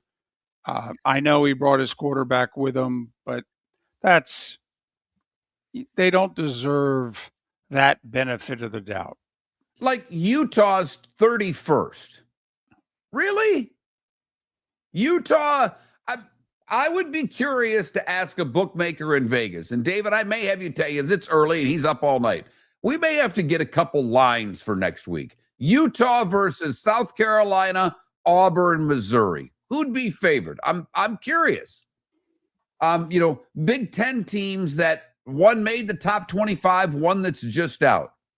Iowa 25, Washington 26. Like, I think Iowa is better than Missouri heading into the season. I do. And I know it's just a couple of things. I bring this up, though, because ESPN influences the college football rankings Yep. and the playoffs immensely. So putting out all these teams in the power rankings early will influence voters, and voters influence the playoff. Like we just had on Adam, and I can't think of his last name right now, that covers UCF yesterday. Nice interview, by the way, if you missed the show. Right. Adam Eaton. Adam Eaton, thank you. He mentioned, while everybody's talking about, BYU and Texas Tech, he said, Houston's standing there going, we're all right this year. Well, Houston's 35th. Okay. No, I know what you're getting at, but remember, ESPN doesn't care. They don't care about the appearance of impropriety. I mean, they don't. I'm not being a jerk. They don't. And they're interested in clicks. I'm guessing that's an ESPN.com story. It's their powerful football index. I happened to see it on X yesterday. It's just something that I bookmark a post because there are things that I see that I want to talk about. And David, you're right. I am merely doing the same thing that you did in the last segment about Schefter and Kraft. The Schefter and Kraft, to me, I don't care because it's it doesn't affect the outcome of a game. It doesn't affect who's going to make, in the NFL, it doesn't matter if Schefter's in bed with 10 teams. You got to win enough games to get in the playoffs. But in college football, it matters where you're ranked. Yes. In order to get in the college football playoff. Until we change the system, and the current system with 12 teams, rankings matter. And they're influencing the rankings. And David, you're right. They don't care. In fact, I would argue they care because they want this scenario to happen. It benefits them. To me, and it could be part of the reason behind the scenes, that seemingly every conference not named the SEC is willing to back Tony Petitti's plan of 24 teams. Why? Well, if the power broker in the sport is in bed with the SEC, don't you need as many things going your way as possible to try to combat that, like more playoff spots? And look, I think the SEC's deeper and better than the Big Ten. Yes, I do too. They have 12 in the top 23 or top 25. The Big Ten has 7. Ohio State, Oregon, Indiana, all top 6 and all expected to be really good. Then USC, Michigan, Penn State 17, and Iowa's 25. It's tough. If we're going to say about Florida and Auburn and some others, then, Penn State doesn't deserve the benefit of the doubt this year. They've got a new coach, roster upheaval. I mean, no offense. I'd have to push them to the side and say, prove it. I'd put Iowa in before I'd put Penn State. So just something I wanted to bring up, because the narratives are already being drawn for the upcoming college football season, and we're 50 days away from playing an actual game. Michael Felder next. The Floormeisters just doesn't sell Cortec and carpet. They also sell a lot of wood. And what better time than now to stop in and see the nice folks at Floormeisters for some new hardwood for your home. With white oak wood starting at $4.99 a square foot, that makes it affordable for everyone. With 10 colors to choose from, they have a color for everyone. So stop in. 6281 Naples Boulevard, right next to Costco, or go to the web. It's floormeisters.com. Floormeisters.com. Floormeisters, just keeping it real. Your roof is your home's first line of defense. At Pelican Roofing of Florida, Ronnie John and their team bring years of experience to protect what matters most, your family and your business. From residential repairs to large-scale commercial roofing, we deliver honest work, fair pricing, and quality you can trust. An upgrade on your roof can lower your insurance costs. Don't wait for a leak to turn into a disaster. Call the experts at Pelican Roofing today. 1-866-9-PELICAN. That's 1-866-9-PELICAN. Online at pelicanroofingcompany.com. CCC 1332512. Cape Coral Police Department is growing, and they want you to be a part of it. They're hiring new officers. Starting pay is between $74,000 and $90,000, depending on your experience. And with a $10,000 hiring bonus, you could be making $100,000. Enjoy paid holidays, off-duty details, plenty of OT opportunities. They're also hiring dispatchers and professional staff. So go to capecops.com. capecops.com. Be brave, be best, be Cape. If you're a business who targets men, please know there is no better and more economical way to reach your target audience than us at Miller & Moulton. So let us help you make money. You can reach out to Mark at that Mark Miller or me at the David Moulton on X, or text us at 21,000. We have a proven product, a good reputation, and lots of quality segments that we can attach your company's name to. Miller & Moulton, we're like that old pizza box. You've had the rest. Now try the best. Miller & Moulton, millerandmoulton.com. This is Miller & Moulton.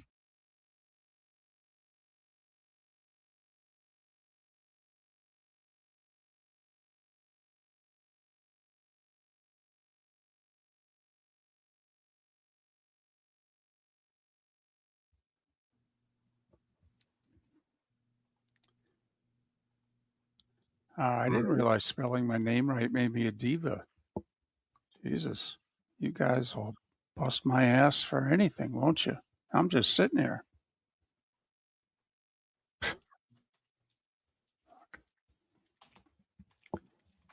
Hope I get hit by a bus. Really do. You'd have to walk more for that, David. I'm just saying. Yeah, that's a good point. And they don't come in the development, so I guess I'll have to get in a car accident then. I was hoping to avoid other people. Right. Ah, Tim, I gotta say that's a little harsh. I mean, Tim, I have to say I'm actually impressed you listen to us with all the people you've turned off and mute. I feel actually honored that we passed the test.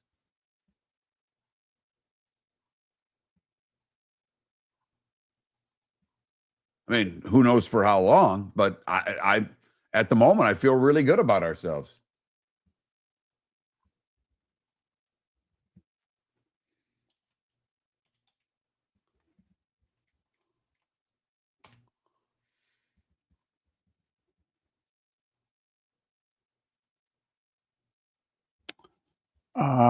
I did not see that dead struck. No.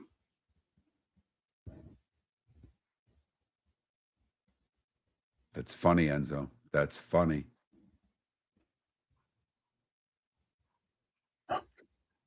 That's funny.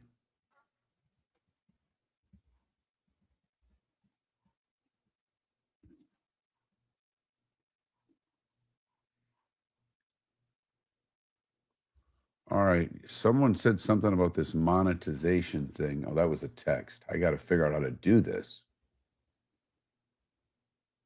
because I don't have a clue.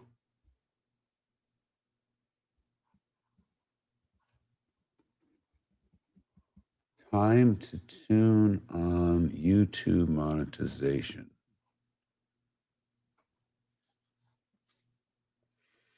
All right. Let's see. Do I have to?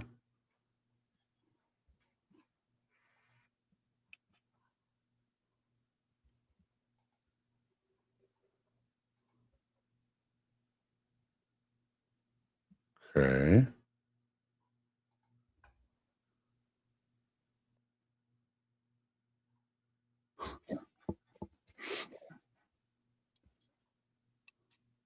The older generation have no morals, Jay Knoll? Okay. Huh. And the younger generation does? That's okay. I'm not going to argue with anybody anymore. Whatever you guys say. I don't get it, but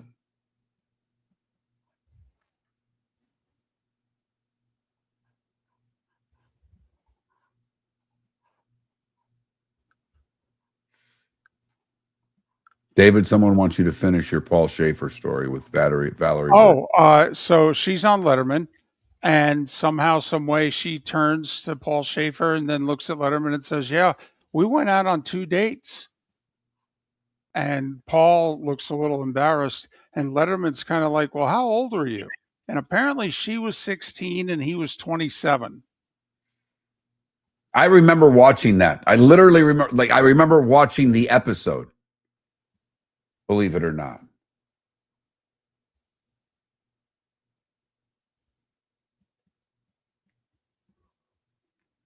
So thanks for reminding me, Yodo Frodo. Oh, RCB, ESPN will always have control of college football until the conferences decide they want to take it away from them. And considering they have deals with everyone but the Big Ten.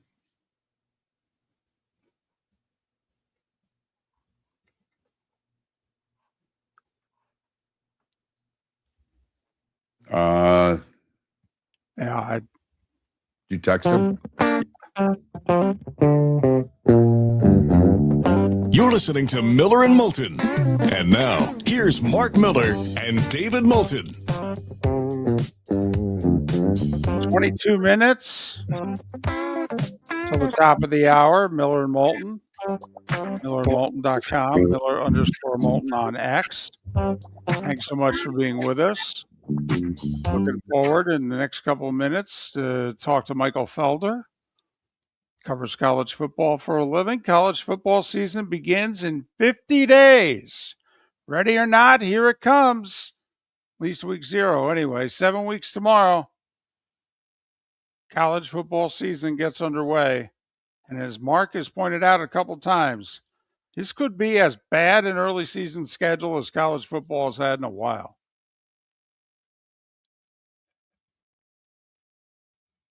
So, I mean, I know we're excited, but the sport may not deliver early in the season the way it has in the past.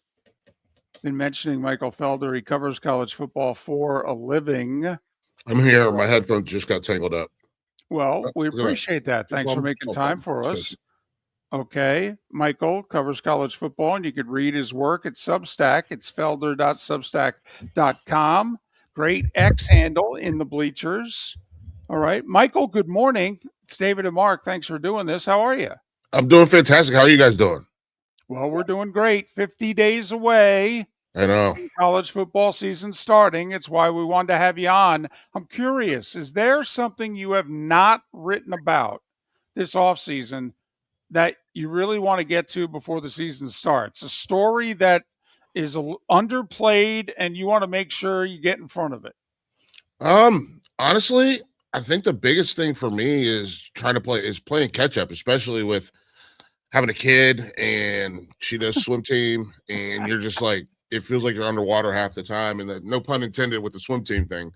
But if it was me, I think the biggest thing that I would like to, the thing that I haven't had a chance to really talk about is the Florida job and Summerall and what they're doing there. And it seems like they're trying to build culture, and it seems like they're very invested in being player-led, player-focused, and I would like to do more digging, talk to my Florida sources about that. That's honestly, that's probably my best answer.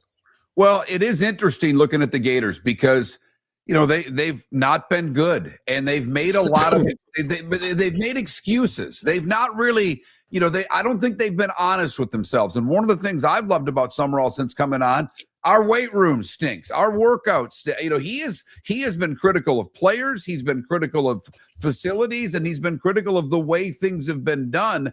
And I think the diehard Florida fan really likes that because they've thought the same thing. They don't, Florida hadn't been honest with themselves. He's being honest. I don't know how good their offensive line is, Michael, but they've got some skilled guys. We'll see how the quarterback plays. They have the ability to be good this year. They have the ability, and I guess that's why it's a team I want to look more into. I'm going to put them in there with NC State. The difference is NC State has a quarterback that I absolutely believe in. I can't wait to talk to him next week at ACC kickoff. And I believe in CJ Bailey. I wonder what we're going to get. What is it? Is it Philo or Philo at Florida? We're going to have to see what we get out of him. But at the end of the day, they are a team that seems like they at least have pieces. Now I want to see what those pieces look like with I'll just say it, with who I believe to be a competent head coach. Right. Yeah, at least a Power 4 head coach. Okay, even though he's getting his first opportunity. Well, since you're going to ACC Media Days next week, obviously as long as Belichick is at North Carolina, in many ways they're going to be one of the top 3 stories. What are 2 things that he did wrong year 1 that he could instantly correct if he would admit that he did them wrong? Just 2? We've got 12 minutes, Michael. You can list as many as you'd like. So here's what I'm going to say. Let's start with the top 2. The girlfriend situation should have never been a story. And I say this not from he shouldn't be dating someone that age. What I'm saying it is from someone who I live in South Charlotte. I live there. I live in South Charlotte. That's like a hub for UNC alums, a hub for for people that give to the school. And when I tell you that those women were so unimpressed by the way that Jordan acted, these are I'm showing my privilege right now. I go to a swimming racket club. It's not a country club. Don't get me. I'm not rich. But I do go to a swimming racket club, and the women that go to the same swim club as me, the women that shop at the same Harris Teeter as me, and I'm talking about 50, 60-year-old women, class of 72, they're like, this is a joke. And I never thought my school would be a joke. And I think that's a huge thing. People don't think about that a lot with respect to UNC, but this whole idea of Dean Smith, the Carolina way and all that, like that didn't fit with that. And then the other part was Belichick thought he would walk in and just be the smartest guy in the room. And on multiple levels, that was just completely false. And we saw Charlie Weiss try to do that at Notre Dame, and it doesn't work that way. And they had, Chapel Bill, and he shut the media completely out. Like, he didn't do Radio Row last year at ACC kickoff. I believe he's going to do it this year. He had a private meeting with like 6 reporters and then was gone from ACC kickoff. That's it. And so this year, the program does feel, we talked about it with Summerall a little bit, program does feel more player-led. And there's 2 things with that. One, they brought in like 50 some odd players a year ago. Those guys didn't know each other. By all reports, those guys didn't like each other. And they had like verbal altercations. There were physical altercations. Like, they had fights. And I think the biggest thing that helped this team, well, the 2 biggest things that helped UNC and why I think they're going to be a better team, I don't know what win totals look like, but I think they're going to be a better football team. Is it seems like they like each other. I don't know if you guys have seen on Instagram, they're doing a series called The Process, and it's not just them going through like workouts. It's also them getting to know each other and not having the second transfer portal. I think that's going to help a lot of coaches. I think it's helped Summerall. I think it's going to help Belichick. I think it's going to help Matt Campbell. I think it's going to help a lot of people where you don't have to worry about losing guys after spring. So those guys get a chance to actually build a bond and learning more about these kids. And they're doing stuff that, like, when I played at UNC, and this isn't a pat on the back, but when I played at UNC, we went to the Children's Hospital every week. And they're showing people that they're getting involved in the community. We went to the Children's Hospital every week. We went and read books to kids at the elementary school that was near, right off 15501. And they're showing that they're doing that. And having that be a built-in part of your program helps build community. And when you build community, I think that's where a team is. Team's a community of folks. And so I think he did it wrong to start because he thought he had treated all these people like they were employees. And they're not employees. They are kids, and they are football players that do need like an actual, like they need the guidance. Well, Miller and Moulton think they should be employees, but that's another discussion for another day. He's Michael Felder, covers college football for a living. Check out his Substack. It's felder.substack.com, and follow him on X. He's very funny at In the Bleachers. It's you bring up some great points on North Carolina, because I lived in the Triangle and did a radio show there. It's a different world. I wasn't a North Carolina guy, and boy, they didn't like me for that. But you're right. they think of themselves, and I come from Michigan. I went to Michigan State. Michigan fan was a certain way. North Carolina alum and Michigan alum are very similar in how they think of themselves. So I do think it's an excellent point that those women who influence the money their husbands give, we're going to say, we don't like this. And so, the Miami fan, that's a whole different breed. And speaking of the ACC, but Mario Cristobal, when you talk about community and family, he did all those things early. He recruited the right way. He's kind of done a nice job of balancing recruiting in the portal, and he brought in the right people to help him with his miscues. How much better of a coach do you think Cristobal is now than just a couple years ago? And how much of a difference has that made for Miami? I think that, I don't know if he's a better coach now. Well, hang on. That's not the right thing to say. I think that he is a better coach because he understands, like, as you mentioned, miscues. He understands his foibles. He understands his weak spots, and he asks for help. This is something, again, I've got an 8-year-old, right? And so the biggest thing for us with her is being comfortable asking for help. And I think Mario Cristobal's reached that point where he's like, okay, this is a thing that I don't know about this, or I'm not as good at this as I am at that. I can ask for help. I'll ask for help. And then guess what? I'll find someone that can help me. And I think that's a really important thing to do. It's a hard thing for a lot of men to do. but it is something that you have to do. Like to put it in perspective, like I'm not good with money. I'm not good at finance. I asked for help. My wife's uncle is an accountant.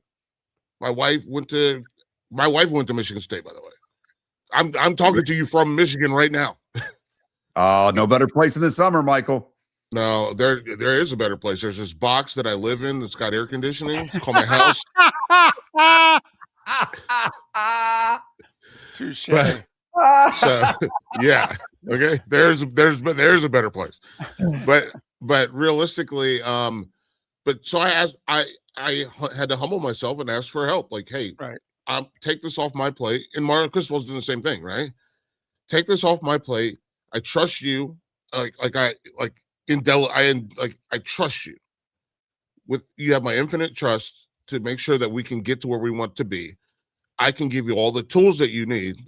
Like with my wife, I can give her the money that we need. I can give her the access that she needs to all of our stuff, and she makes sure that that everything in our house runs on track. I have not seen. I don't know what our insurance bills look like. I don't know what our heating and cooling looks like. And guess what? I think it's the same thing with Mario Cristobal. All he knows, I go out, I get the players, I bring the players back. I'm not a wide receivers coach. You do that. I'm not a defensive line coach. You do that. Right. And I think, by the way, Ruben Bain grossly underdrafted this year. Yes. Thank you. We're with you. Tampa got a guy. You want to talk to me about short arms? Like, I don't care. He's a monster. If you got a guy that can play from a 0 all the way to a 5 and be successful at it, like I'm not going to sit here and say he's Aaron Donald, but there's some Aaron Donald type traits in him. Yes, there are. Boy, even if he's a poor man's Aaron Donald, that would be a terrific draft pick. I'll tell you what, I'll pick him up off the street any day. We only got about 3 minutes left. I want to jam a couple things in. One is, without Lane, is Ole Miss just going to quietly go back to being what they were? I think so. Look, they had a taste, and the fact that you get that taste and the coach still up and leaves, that's hard to stomach. Has to be hard to stomach. And so I think it's going to – they still have some very good players. But I don't think that they have like the infrastructure and all that what it takes to like run that race, the long race. And that's the hardest part about this. Florida does have the infrastructure if they put their minds to it. LSU, obviously, Alabama. We'll see what happens this year with DeBoer, because Alabama has some sad days. They were crying big alligator tears. No pun intended, but they weren't where they were, 5 years ago. Speaking of Lane, can he turn it around? I mean, can Lane take them to, because they could be favored in every game, Michael. I look, you look at their schedule, maybe the Alabama game's a toss up, maybe one other, but they could be favored in every game. It's always playoffs or bust for LSU. Does he get it done in year one? I think he can. This is the thing that really kind of, it sucks. It stinks. I have a hard time like putting 2 and 2 together, but it always makes 4. And here's the reality. Lane is a heck of a football coach. Like that's undeniable to me. He's a heck of a football coach, and he does things. We're talking about the guy, and yeah, was he born with a silver spoon? For sure. Was he born on third base and acts like he hit a triple? Absolutely. But at the end of the day, he does things. I think sitting there with Monty, agonizing over defenses, over what to do to stop people, I think that's probably his best trait. Because what Lane does, and he does it better than any coach, is he makes you waste time in practice on plays he's never going to call. He makes you waste time. It's like run around Sue. Like, just, we got to practice against why? He's in a diamond formation in week 2. And what are we doing? Like, we're wasting time, but we got to figure out how to stop it. And then guess what? It never shows up in week 3. Michael, Thanks so much for your time. Have a great weekend. Safe travels next week for your ACC stuff, and hopefully we can do this again soon. Sounds good. Michael Felder, it's felder.substack.com. Read all this college football stuff. Your roof is your home's first line of defense. At Pelican Roofing of Florida, Ronnie John and All their right, team thanks, bring guys. years of experience Thank to you. protect what matters most, your family and your business. From residential repairs to large-scale commercial roofing, we deliver honest work, fair pricing, and quality you can trust. An upgrade on your roof can lower your insurance costs. Don't wait for a leak to turn into a disaster. Call the experts at Pelican Roofing today. 1-866-9-PELICAN. That's 1-866-9-PELICAN. Online at pelicanroofingcompany.com. CCC 1332512. Cape Coral Police Department is growing and they want you to be a part of it. They're hiring new officers. Starting pay is between $74,000 and $90,000 depending on your experience. And with a $10,000 hiring bonus, you could be making $100,000.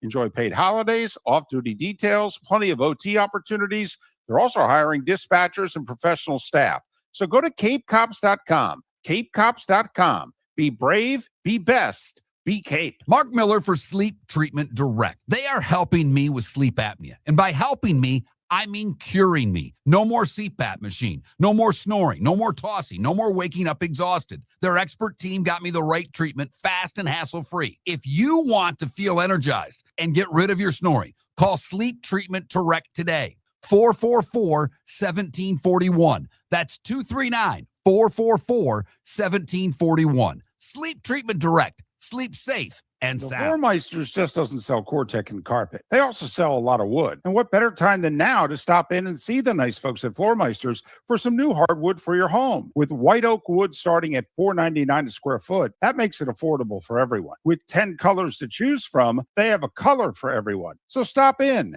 6281 Naples Boulevard, right next to Costco, or go to the web. It's floormeisters.com. Floormeisters.com. Floormeisters, just keeping it real. Buying or selling a home? Put a local expert to work for you. I'm Mark Miller, and I believe real estate is about more than transactions. It's about helping people make the right move. From pricing your home to negotiating the best deal, I'll be with you every step of the way. Call or text me today, 239-425-5582. That's 239-425-5582. Experience, local knowledge, and the best personal service.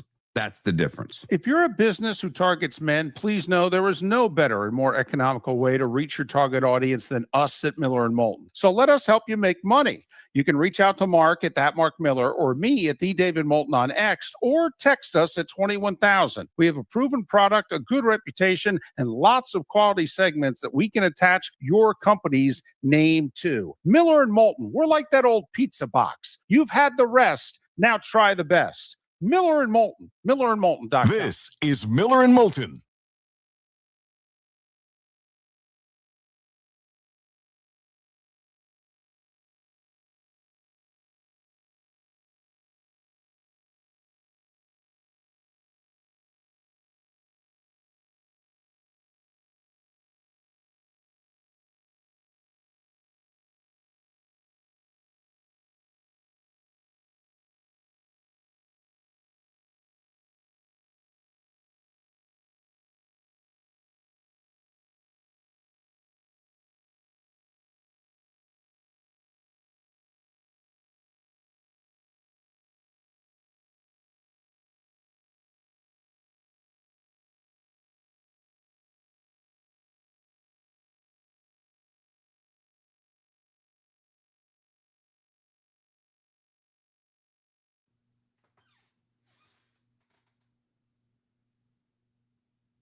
I will ask, like Big OC's great on hitting the like button. If you guys on YouTube could subscribe to us, if you haven't already, most of them I'm guessing you have, because one, we can't make money on that sucker until we get a lot more subscriptions.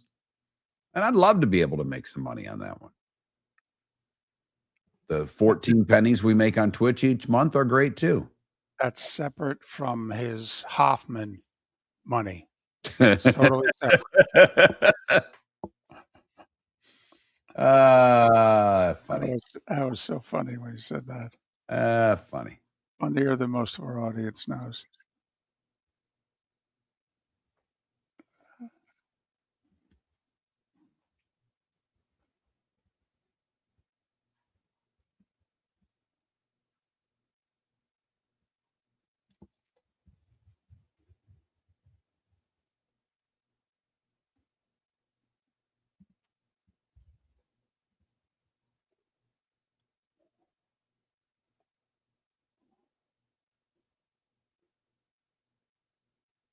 Huh.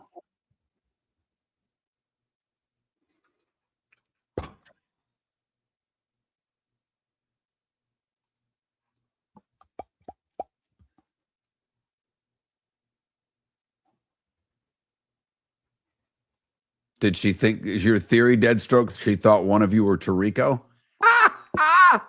Wow.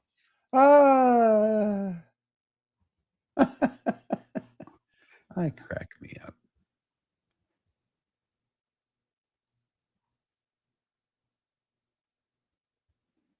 Heat index of up to 114 today, kids.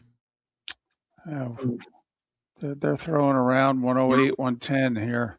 Yeah, 107 to 114.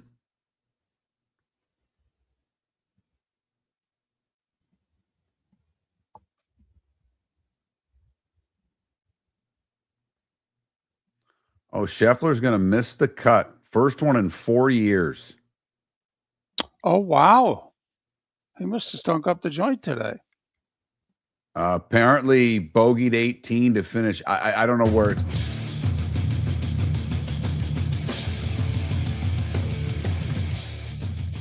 You're listening to Miller and Moulton, coming at you from the Floormeister Studios. Floormeisters, keeping it real. And now, here's Mark Miller and David Moulton. It is the pro hour, the bonus hour, the final hour of Miller and Moulton. MillerandMoulton.com. Miller_Moulton on X. Wimbledon men's semis are underway. The Zverev Ferry match, Arthur Ferry, the young British wild card who got broken early and just broke back. So they're on serve mid-first set in the first men's semi. Sinner and Djokovic coming up in a couple hours. Got the Scottish Open going on. Even got the Evian Championship if you want to watch some late afternoon women's golf. That's a major.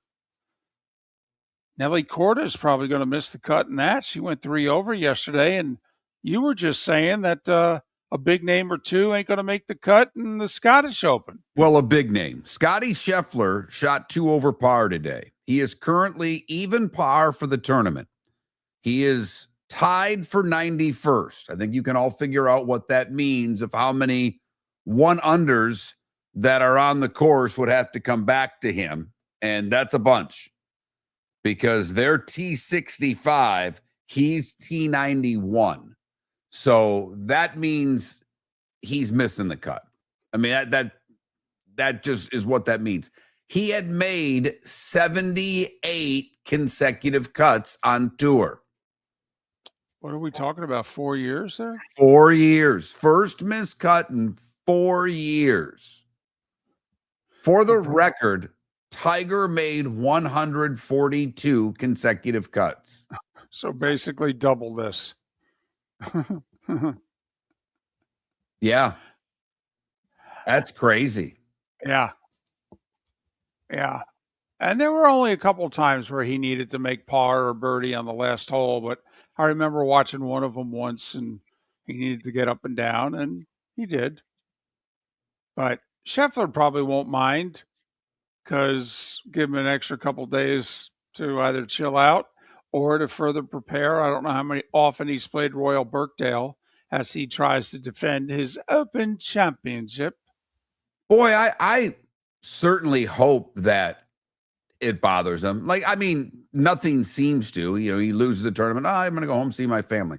I get all of that, but I hope it bothers him. I really do. I mean, I hope that he's like, damn it, I wanted to do this for 4 more years and take Tiger's record from him. You're probably right, but man, oh man. By the way, it's a good first round and a half, 2 rounds for the Brits. Jordan Smith went 7 under today. He's currently the leader at 9 under. Matthew Fitzpatrick. Do you have to put a few shekels on Matthew Fitzpatrick next week? I mean, he's knocked on the door in 2 majors. He's a top 5 player in the world. Obviously, what this would mean to him being from across the pond. No, he's won back here at the Scottish Open. I don't think you're going to get great odds. No, you know, I wonder if the odds will get better on one Scotty Scheffler. He's going to be the favorite. I get it. Are you going to get better odds on him now than you would have before because he just missed the cut? Ooh, can we make a little side wager here? Sure. You think Scheffler will be the favorite over Rory? Yes. Ooh, interesting. I do. He's been the favorite in every major this year. I don't see it changing for this tournament. But boy, over there, they love Rory. I understand. But just because they love him his odds may be tougher there. And I mean, I can't look at what the odds are. I only can look at the odds I can get on Hard Rock. But maybe at the British sports books, they're going to be a little tougher. Little tougher odds because more guys will bet on him over there. You know, just the same way we talked about when the U.S. played Belgium and U.S. was the favorite. And I'm like, yeah, that did, before the tournament, that wouldn't have been the case. So sure. Are Rory's odds going to be honest, if you know what I mean? It's like Notre Dame's over-under number. It's always a game to a half game higher. So one of our sneaky favorites, Patrick Reed. And when we mean sneaky favorites, okay, we don't necessarily like him personally, but we respect the heck out of his game. And he's in the top 10 right now in the clubhouse at 500 par. But the Scottish Open, big controversy on tour about these national opens. And outside of the Open Championship and the U.S. Open, none of these national opens, the Scottish Open, the Canadian Open, none of them appear as if in 2 years they're going to be on the regular tour. They're going to be Challenger Series events. And Rory went on a long soliloquy earlier this week about what a mistake this is. Maybe they need to make exceptions for the national opens. And Mark, here's the final math.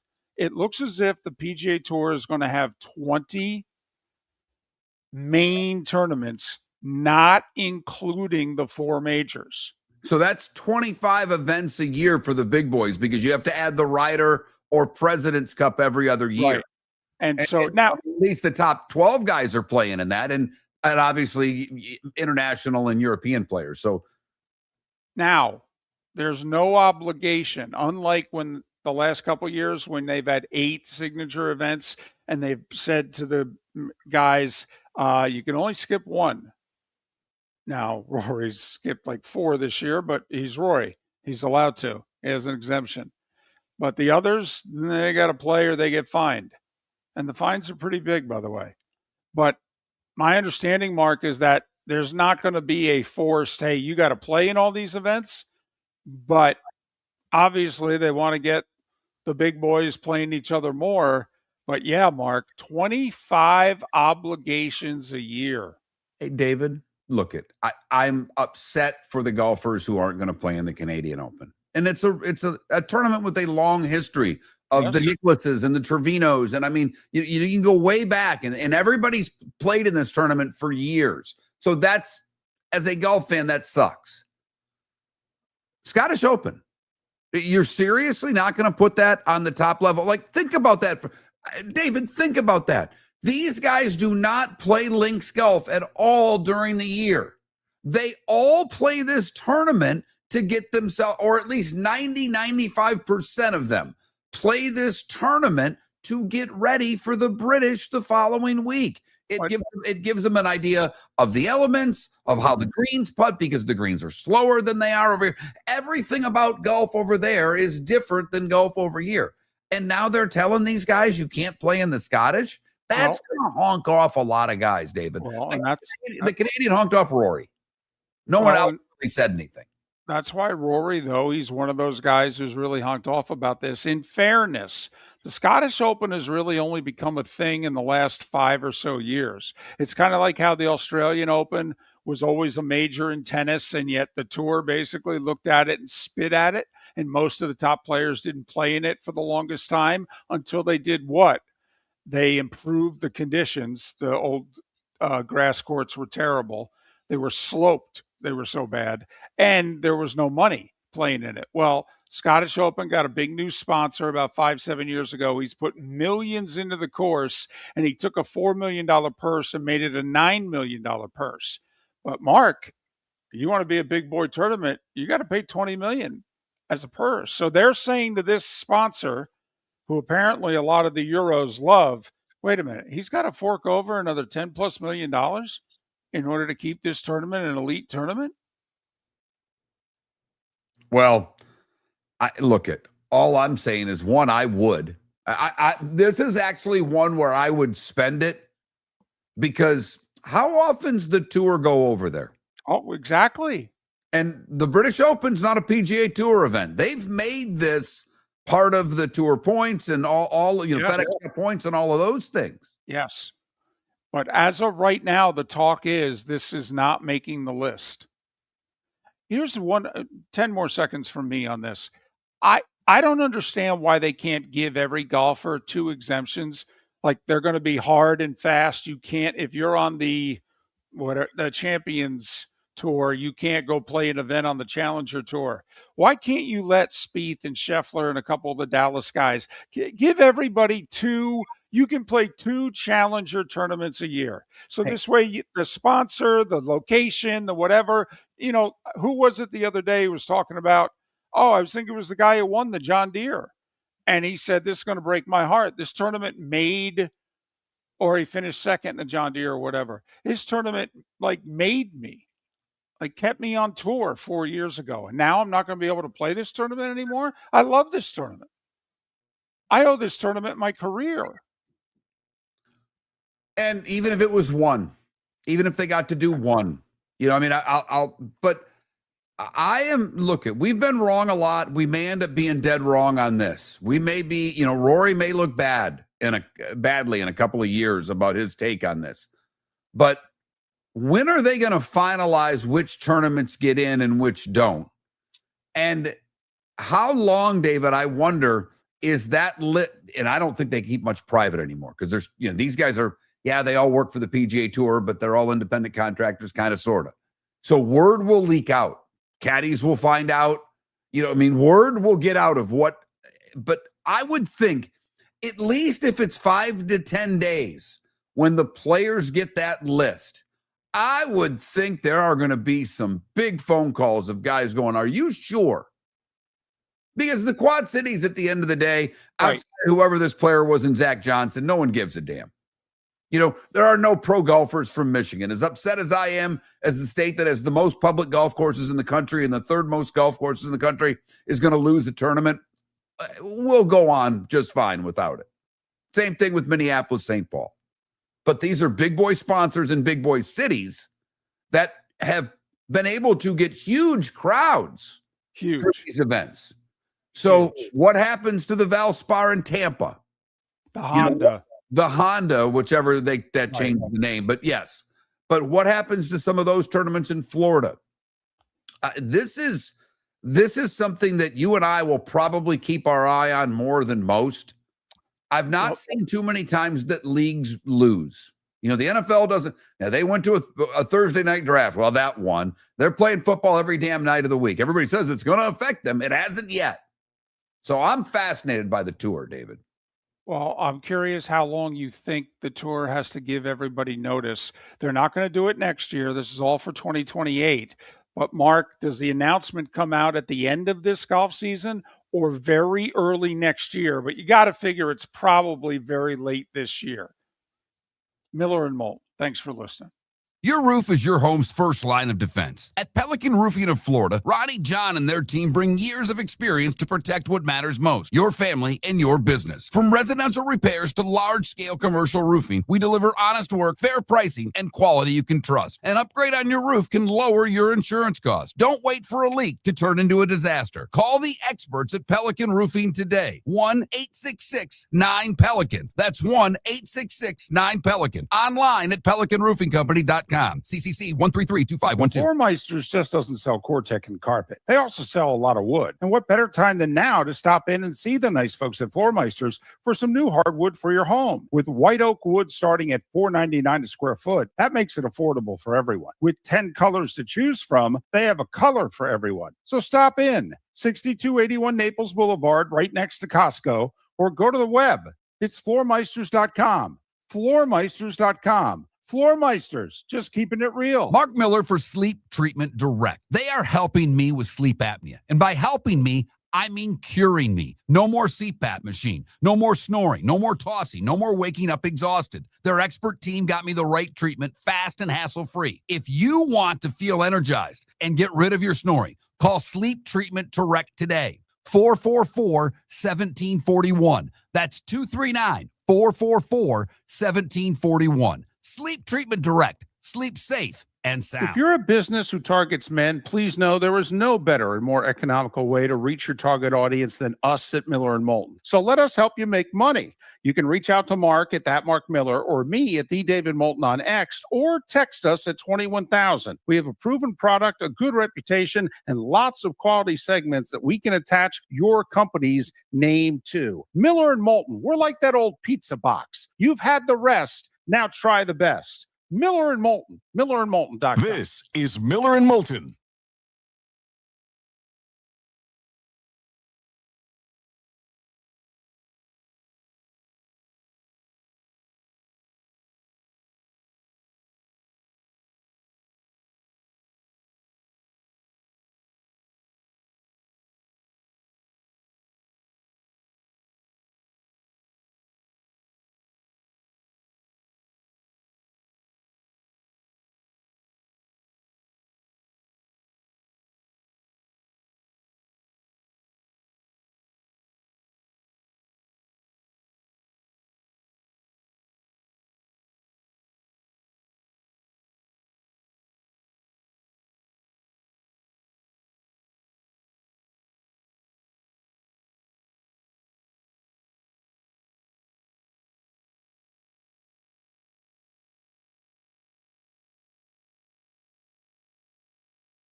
So I chipped a tooth, or so I thought, on Thursday, and it didn't hurt.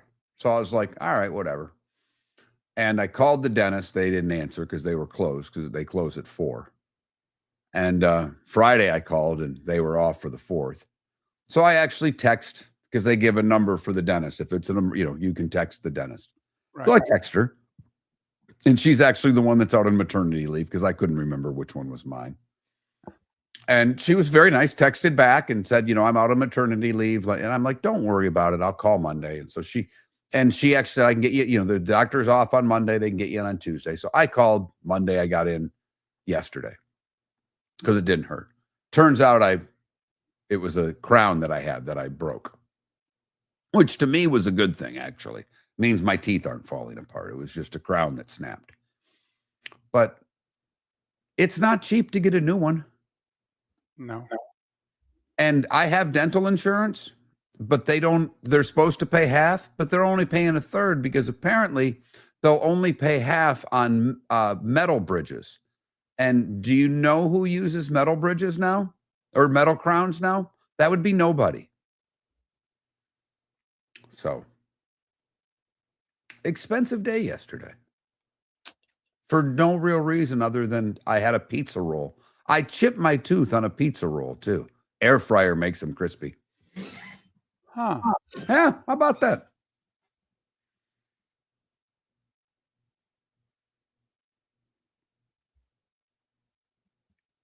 By the way, just going to point this out, and I should have the door open and I should say this loud and embarrass her, but my daughter's a slob. A slob. And it Terms of like clothes on the floor. And I walked in her room because she had the cat lying on her. Yes, they are Deadstroke. I walked in her room and I stepped on a wet bathing suit on the floor. And I know she hasn't been swimming this morning. I know we all went swimming last night after dinner. So I know it had been there all night. And fortunately, her mother didn't see this. Right. And I said to her, I said, I know if I walk in the bathroom right now, there are clothes on the floor. And she gave me this look like, yes, Dad, you're right. And I opened the bathroom door because I knew there were clothes there yesterday. It's doubled from yesterday. I'm like, there's more than there were yesterday. It's my fault. I did all these things as a child. This is, if there is a deity, this is the deity's way of getting back. And it is carpet, Deadstroke. It'll be fine. We'll be just fine. And when we're not, we'll get floor meisters over here to put new carpet upstairs because it's coming soon anyhow. My mother would take the clothes and say she threw them out. And she'd probably have them hidden somewhere. But every time I would do something like that, my mother would just take the clothes and they would disappear. She goes, well, obviously you don't care about them.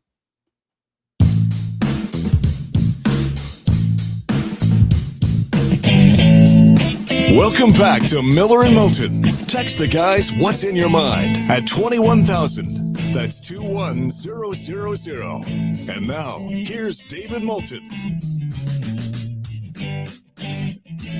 21 minutes past the hour. A little over 15 minutes away from the good, bad, and ugly. What's on tap? Today was the day when. Some final thoughts. Look ahead to the weekend. Maybe make a pick or two. We got 3 quarterfinals left in the World Cup.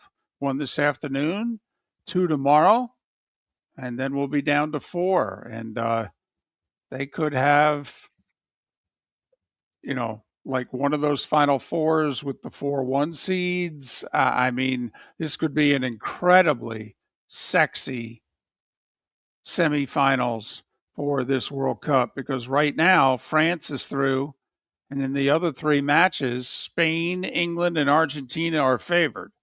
That would literally be the top 4 teams in the world rankings. Right. It would be fantastic. And, there's part of me, I think France is going to the final. There's part of me that wants Belgium to win today just because I think France-Belgium will be more entertaining than France. Spain can play. I mean, Tommy Smith said it. They can play a boring game. Yes, they can. That's who they are. That's what they do. But they've got that great young player, the 19-year-old, who's a stud.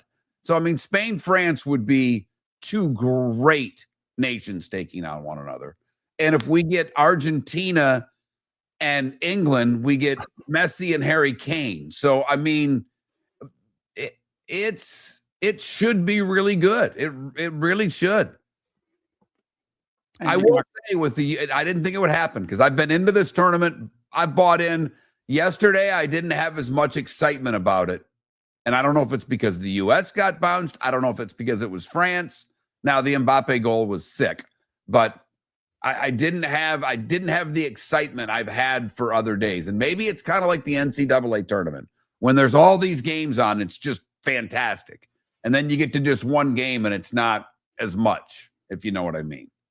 Well, also, France was just so much better than Morocco. Spain will be a largely boring watch today. Hope somehow they're not. But tomorrow should be spectacular. I mean, it really should. If you've gotten into this tournament at all, the way the teams that are playing tomorrow, the way they've played in the tournament, they're exciting. They attack, they score. Tomorrow's two quarterfinals of Norway and England and Argentina and Switzerland, um, they should be terrific. Well, what you need today is an early first half goal by Belgium. Considering Spain hasn't given up a goal in the whole tournament. Right. But I mean, I would love to see them have to play for, have to be a more attacking team. That would be cool. Right. So, and obviously with Norway and Holland, people are the whole row of the boat, but he's scoring goals right and left. Right. He's talking about how much he's loved being in America. It's if there's an underdog to root for, I would imagine it's Norway. I don't know if the diehard U.S. men's national team fans rooting for Belgium because they knocked the U.S. out. But to me, the underdog to root for is Norway. Oh, yeah. Arguably the most lovable team left. And that includes the Messi and Argentina and what have you. Yeah, they're awesome. So that's a little World Cup for you. We've got a handful of baseball games before the All-Star break. The Marlins keep winning. We talked the Rays extensively today with Steve Carney. Steve Carney is willing to make moves. He didn't sound as much like you and I do when it comes to, we think they need to do something and not go nuts, but we think they need to add a significant player. And Arise is the guy I keep coming back to because you can get him. Yeah, and he loved our idea of Luis Arise. Thinks he'd be perfect. He plays second base. He's with the Giants these days. He's hitting 320 something again. Okay. He's got 114 hits 4 games before the All-Star break. I mean, and yes, Arise in the bottom third of the lineup to get on base for Diaz and Caminero and what have you, and to play second and give him more offensive production. And believe it or not, even though it's a weak position throughout the majors, there are 2 or 3 teams that have a little bit of a contractual excess at catcher that may be willing to get rid of a decent catcher. And believe me, that would be a tremendous upgrade for the Rays. Just a decent catcher. I disagree with Steve Carney. I'd make a move at shortstop if you could make it for the right guy. I would. And if the right guy who was on the trade list like a week ago, and I don't know if he'll still be, is the Astros shortstop. Now, if you want to get him, you need the Astros to have a lousy July. Right. Because I don't see why the Astros would be making many moves given the fact that they're 2 out of the division and a game and a half back in the wild card right now. Because unlike a bunch of the other mediocre teams in the American League, the Astros have been mediocre because they've been banged up. Right. They're getting healthier. Right. And it's another reason why there is a thought out there that there's not going to be nearly the wheeling and dealing that you think, because there are going to be so many teams that think they're in it and are not going to be willing to trade away people. It's why I think the 5 really bad teams out there, the Mets, the Rockies, the Giants, pick a team, the Angels in the American League. That I think those 4, and if we can find somebody else, they could get a lot for what they're selling, because there may not be a lot of sellers. And clearly teams need to buy stuff. But we'll see. August 3rd, by the way, the trade deadline, about as late as the trade. Well, they used to have the waivers and you could still make deals in August, but in terms of just a straight trade deadline, I don't remember a straight trade deadline that went past July 31st. So this one goes I think it incorporates a weekend. I think instead of they decided to let's keep a weekend's worth of games afloat. I Yeah, think the Thursday, third Monday. You're Monday. right. Yeah. You're right. So, we'll see if that plays into it. Now you've got me. You're going to have me checking Reds, the Cincinnati Enquirer at least every other day to see if there's actually anything out there about someone making a ridiculous offer for Dela Cruz. I don't think Cincinnati would do it. Not this year. Maybe at the deadline next year with 2.5 left. More than likely, if they're not in it with 1.5 left, would be the smart move. And obviously, and I think you're with me on this, that for Ellie De La Cruz, we'd pay the price, and the price would be steep. But two organizations that have the price that they could pay are the Marlins and the Rays. David, I'm not kidding.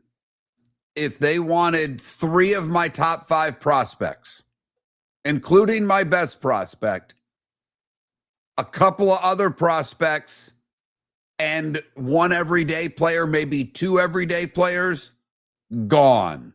Like I would do the deal. I mean, whatever they are asking for the most part, I would be saying, if I'm the Rays, you can't have Diaz, you can't have Caminero. We'll just start, just so you know.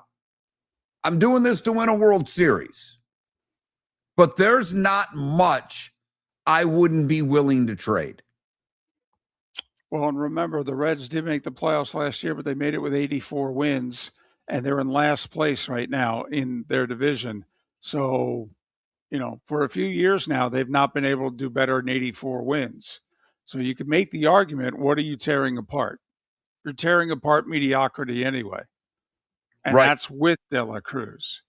And this is the American League. They're 8 games back of 500, David. And just to get back to 500 is one thing, but think of all the teams you then have to catch to get to a wild card. You'd have to win 50 games the rest of the way. Well, Mark, the Marlins are the 6th seed right now.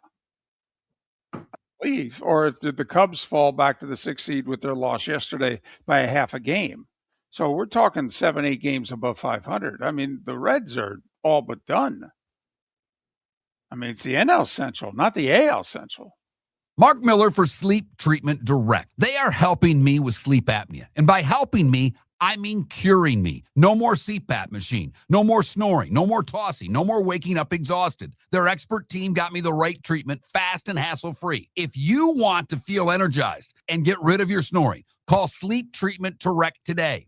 444-1741. That's 239-444-1741. Sleep Treatment Direct. Sleep safe and sound. The Cape Coral Police Department is growing, and they want you to be a part of it. They're hiring new officers. Starting pay is between $74,000 and $90,000, depending on your experience. And with a $10,000 hiring bonus, you could be making $100,000.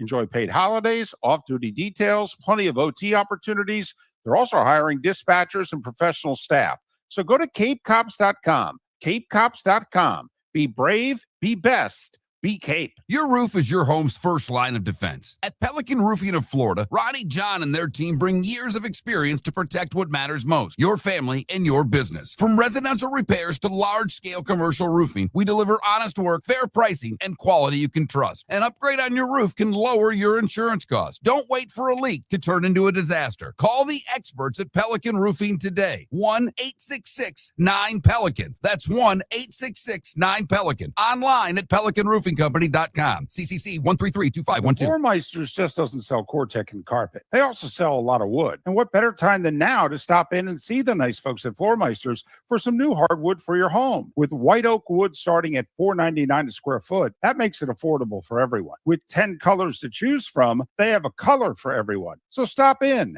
6281 Naples Boulevard, right next to Costco, or go to the web. It's floormeisters.com. Floormeisters.com. Floor Meisters, just keeping it real. This is Miller and Moulton.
Messi's getting so much money, he doesn't need a raise.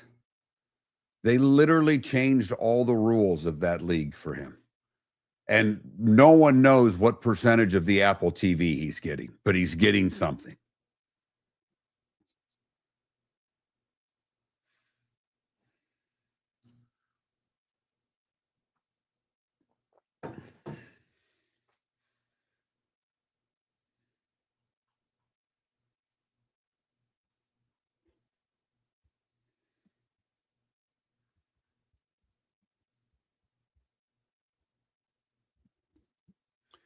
Played my first Xbox game yesterday, everybody, just so you know. Kid brought his Xbox with him down here. Adam, no offense. He may be the best coach remaining, but do you know what the strategy is? Welcome back to Miller and Moulton. Text the guys what's in your mind at 21,000. That's 21000. And now, here's David Moulton. 22 minutes till it's the top of the hour and we're done. 4 hours, we don't do more. Miller and Moulton, millerandmoulton.com, Miller_Moulton on X. It'll be an interesting week next week.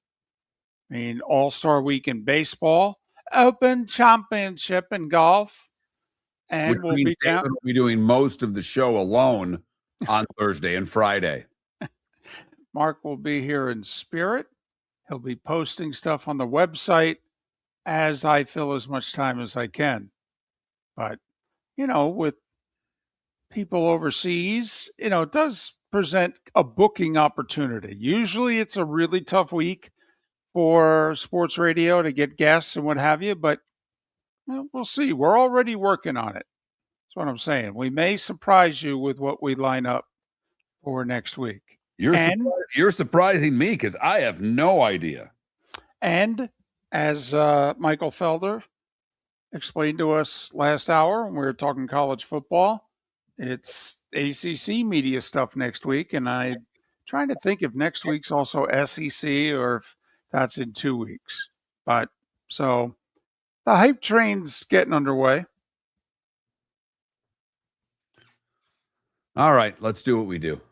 All right. It's that time again, nearing the end, but not quite there yet. Here's Mark Miller with Today Was the Day When. All right, we start in the year 1040. Going way back, David. Over 1,000 years, just because I love this story. Every year, if it's during one of the 5 weekdays, I include it. Today was the day that Lady Godiva rides naked on horseback through Coventry. According to legend, it was to persuade her husband, the Earl of Mercia, or Mercia. I wanted to just Mercia looked good, to lower taxes. I do ask the question, not about the Beatles song, and now you know why they wrote it, but I would have to say, since Jackie Onassis, this is probably the only first lady people would be interested in seeing ride naked on a horse. For what it's worth. Today in 1890, Wyoming becomes the 44th state. First allowing women to vote, too.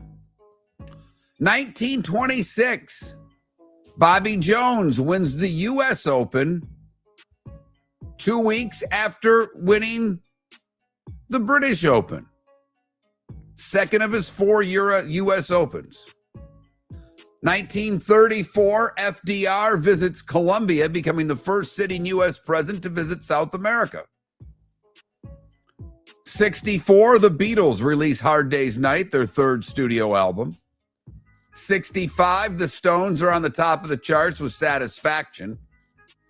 71, Trevino wins the Open. First of his back-to-back Opens, this one at Royal Birkdale. It was the 100th U.S. Open for what it's worth. 76, also at Royal Birkdale, Johnny Miller wins his only Open, 6 ahead of Seve and Jack. And that was it for Johnny. He won the 73 U.S. Open and the 76 British, and Those were his 2 majors. And then told everybody about it for the next 20 years on NBC. 78, Max Robinson on World News Tonight, the first black anchor on a network in the U.S. ABC went to tri-anchors. They had Frank Reynolds in Washington, Max Robinson in Chicago, and Peter Jennings in London. 3 anchors for their nightly news. And the Canadian wins out. 81, this was good cheesy movie to me. This is a very cheesy movie, but I liked this cheesy movie. Today in 81, Escape from New York premieres in the U.S. 85, we got a lot to get through in 80. Big day in 85, David. Let's start with some really good. You could do a good, bad, and ugly just off of this. Coca-Cola says they're going back to selling old Coke.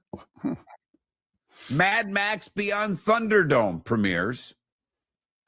Playboy publishes nude photos of Madonna that were taken before she was famous.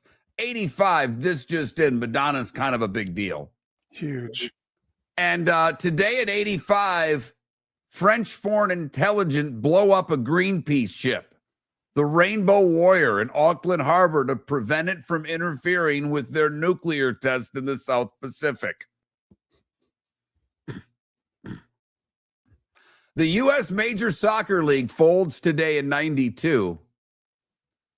And Joe Camel was killed today in 97. RJR Nabisco announces it's going to replace Joe Camel in the new ads. If you bought a magazine prior to 97, Joe Camel was big. He was. Yes, he was. I may have had a Camel light or two in my life, and I don't know if it was because of Joe Camel. It was mainly because people would Jones your Marlboro lights from you, but if you had Camel lights, there wasn't one girl at a party that would ask for one, ever. Can I ask a question going back to the soccer league folding? Was that the NASL or was it called MLS? No, I don't know. Because remember, with the Major League Soccer is how I read it. So right, because the league that the Cosmos and the Tampa Bay Rowdies that they were in, that was the North American Soccer League. That was NASL. Right. But I was just curious, because obviously you just talked Major League Soccer. Well, we have MLS today. So right. I had forgotten if it came back in a second form. Nikola Tesla, David Brinkley, speaking of newsmen, boxer Jake LaMotta, and heavy metal singer Ronnie James Dio would have all celebrated birthdays today. I love David Brinkley. I loved Ronnie James Dio. Saw him on my 21st birthday, as a matter of fact, at the Palace of Auburn Hills. Hello. He would do a 2-minute commentary at the end of This Week with David Brinkley, which was almost always funny. It very rarely did he take on an issue. He just pointed out some of the absurdities. It was basically, Mark, his good, bad, and ugly. And he did it nationally. Ronnie James Dio would do Rainbow in the Dark and do a lot of this. Hal McRae's 81. Andre Dawson is 72. Heard a great story that I'd never heard before with Andre Dawson. Eric Shaw hits him in the face with a pitch. Oh, the Maddox story. I did not know this story. I saw it yesterday. Yeah. So Eric Shaw plunks Dawson in the face. Dawson gets up after being knocked out cold and attacks him, chased him into the dugout. Big brawl ensues. And the announcers, Steve Stone and Harry Carey, are like, well, what's Maddox going to do? Well, as the story goes, Maddox, if he doesn't win the game, is going to get sent to the minors. He was winning. It's 4-2. You need to pitch 5 innings to get the win. They're going to the 5th. And Maddox is like, what are you going to, the catcher's like, you're going to go get 3 outs and you're going to get the win. And Maddox says, I'm going to hit him. He had tears running down his face and says, I'm going to hit him. I don't care if I ever pitch in the majors again. First pitch, plunk, rib shot. I mean, not that Maddox didn't know where he was throwing the ball. Went to the minors, came back up 15 days later and never rode a bus again. Rick Sutcliffe is has told that story many times, and he said, "You have no idea. We were a veteran Cubs team.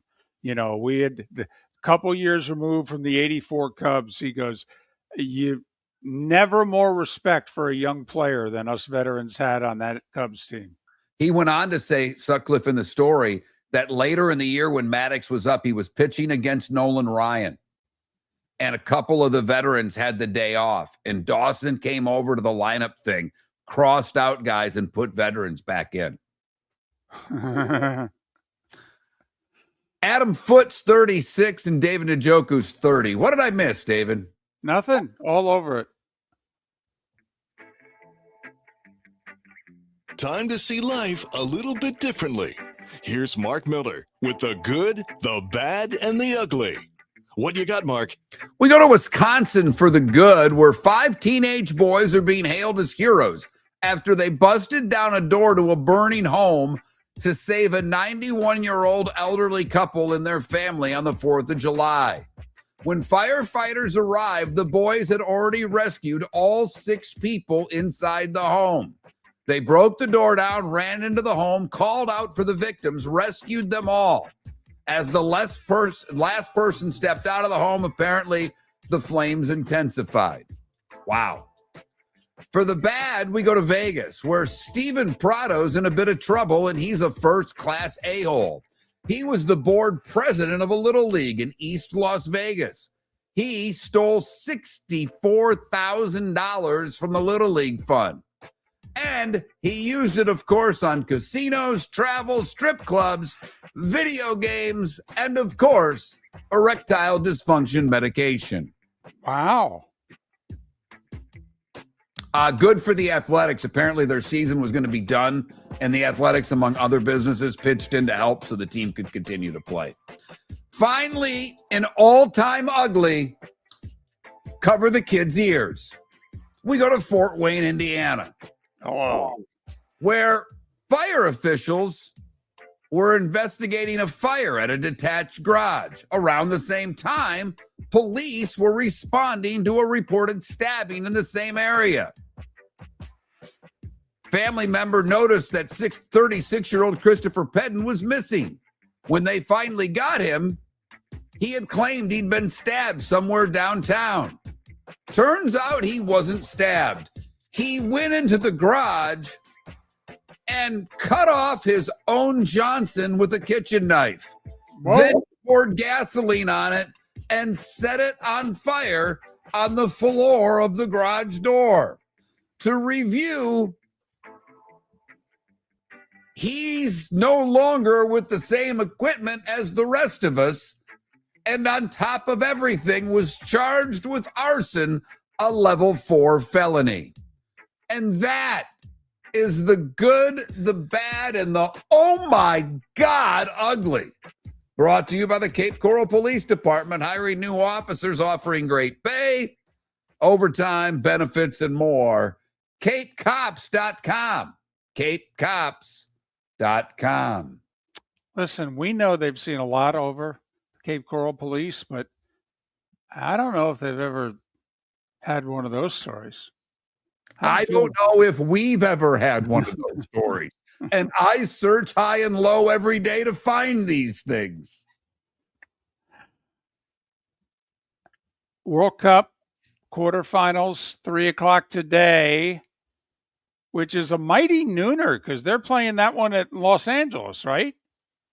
So it'll be high noon in LA for Spain and Belgium. And then tomorrow, 5 and 9. 5 and 9. England, Norway at 5 in Miami. Argentina, Switzerland in Kansas City at 9. Baseball, obviously everybody's playing last weekend before the All-Star break. Some of the series, Cleveland's at the Marlins. I think they're a really good series this weekend. Seattle's in St. Pete against the Rays. Right. So you got Cleveland, who's tied for first. Seattle, who's a half a game back in the West. You got the Phillies in Detroit. Phillies, obviously, 3 back in the East. Cubs, Phillies, Marlins, all separated by a half a game for the 3 wild card positions. And the Tigers have won, 5 in a row? Yes. So we'll see who can win that series. Houston and Texas in first place. Astros just 2 back. And the Braves are in St. Louis. And St. Louis just lost 4 or 5 to Milwaukee. And the Braves have figured things out in the last few days.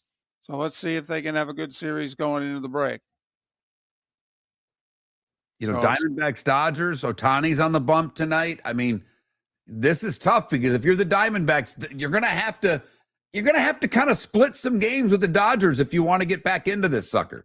There are a ton of ace pitchers who are pitching Saturday or Sunday for their respective teams and are not going to make the All-Star game because of it. I mean, a bunch of them. So follow that for All-Star week next week. And you got the Scottish Open going on CBS for those that are interested. Wimbledon going on. Men's semis are right now. Women's final tomorrow. Men's final Sunday. Even the seniors, they're at Firestone. George McNeil currently T13 for what it's worth. So little golf, little tennis, little baseball, little World Cup. A little something for everybody out there. Have a great weekend, everyone. We'll recap what happened over the weekend and get you more ready for football next week. Miller and Moulton, millerandmoulton.com. Let's talk the big differences between Floormeisters and the big box store that sells flooring. Floormeisters is family owned. They do flooring, not doors, nuts and bolts, or weed killer. They specialize in it. They know it. Floormeisters backs their installer. So if there's ever an issue, good chance the boss, TJ, will come out and make it right. Floormeister's prices beat the box stores every day of the week. When you think flooring, think Floormeisters in Naples. Floormeisters.com. Real people, real prices, real quality selection. The Floormeisters, just keeping it real. Mark Miller for Sleep Treatment Direct. They are helping me with sleep apnea. And by helping me, I mean curing me. No more CPAP machine. No more snoring. No more tossing. No more waking up exhausted. Their expert team got me the right treatment fast and hassle-free. If you want to feel energized and get rid of your snoring, call Sleep Treatment Direct today. 444-1741. That's 239-444-1741. Sleep Treatment Direct. Sleep safe and sound. Cape Coral Police Department is growing and they want you to be a part of it. They're hiring new officers. Starting pay is between $74,000 and $90,000 depending on your experience. And with a $10,000 hiring bonus, you could be making $100,000. Enjoy paid holidays, off-duty details, plenty of OT opportunities. They're also hiring dispatchers and professional staff. So go to capecops.com. capecops.com. Be brave, be best, be Cape. Your roof is your home's first line of defense. At Pelican Roofing of Florida, Ronnie John and their team bring years of experience to protect what matters most, your family and your business. From residential repairs to large-scale commercial roofing, we deliver honest work, fair pricing, and quality you can trust. An upgrade on your roof can lower your insurance costs. Don't wait for a leak to turn into a disaster. Call the experts at Pelican Roofing today. 1-866-9-PELICAN. That's 1-866-9-PELICAN. Online at PelicanRoofingCompany.com. CCC 1332512. Buying or selling a home? Put a local expert to work for you. I'm Mark Miller, and I believe real estate is about more than transactions. It's about helping people make the right move. From pricing your home to negotiating the best deal, I'll be with you every step of the way. Call or text me today, 239-425-5582. That's 239-425-5582. Experience, local knowledge, and the best personal service.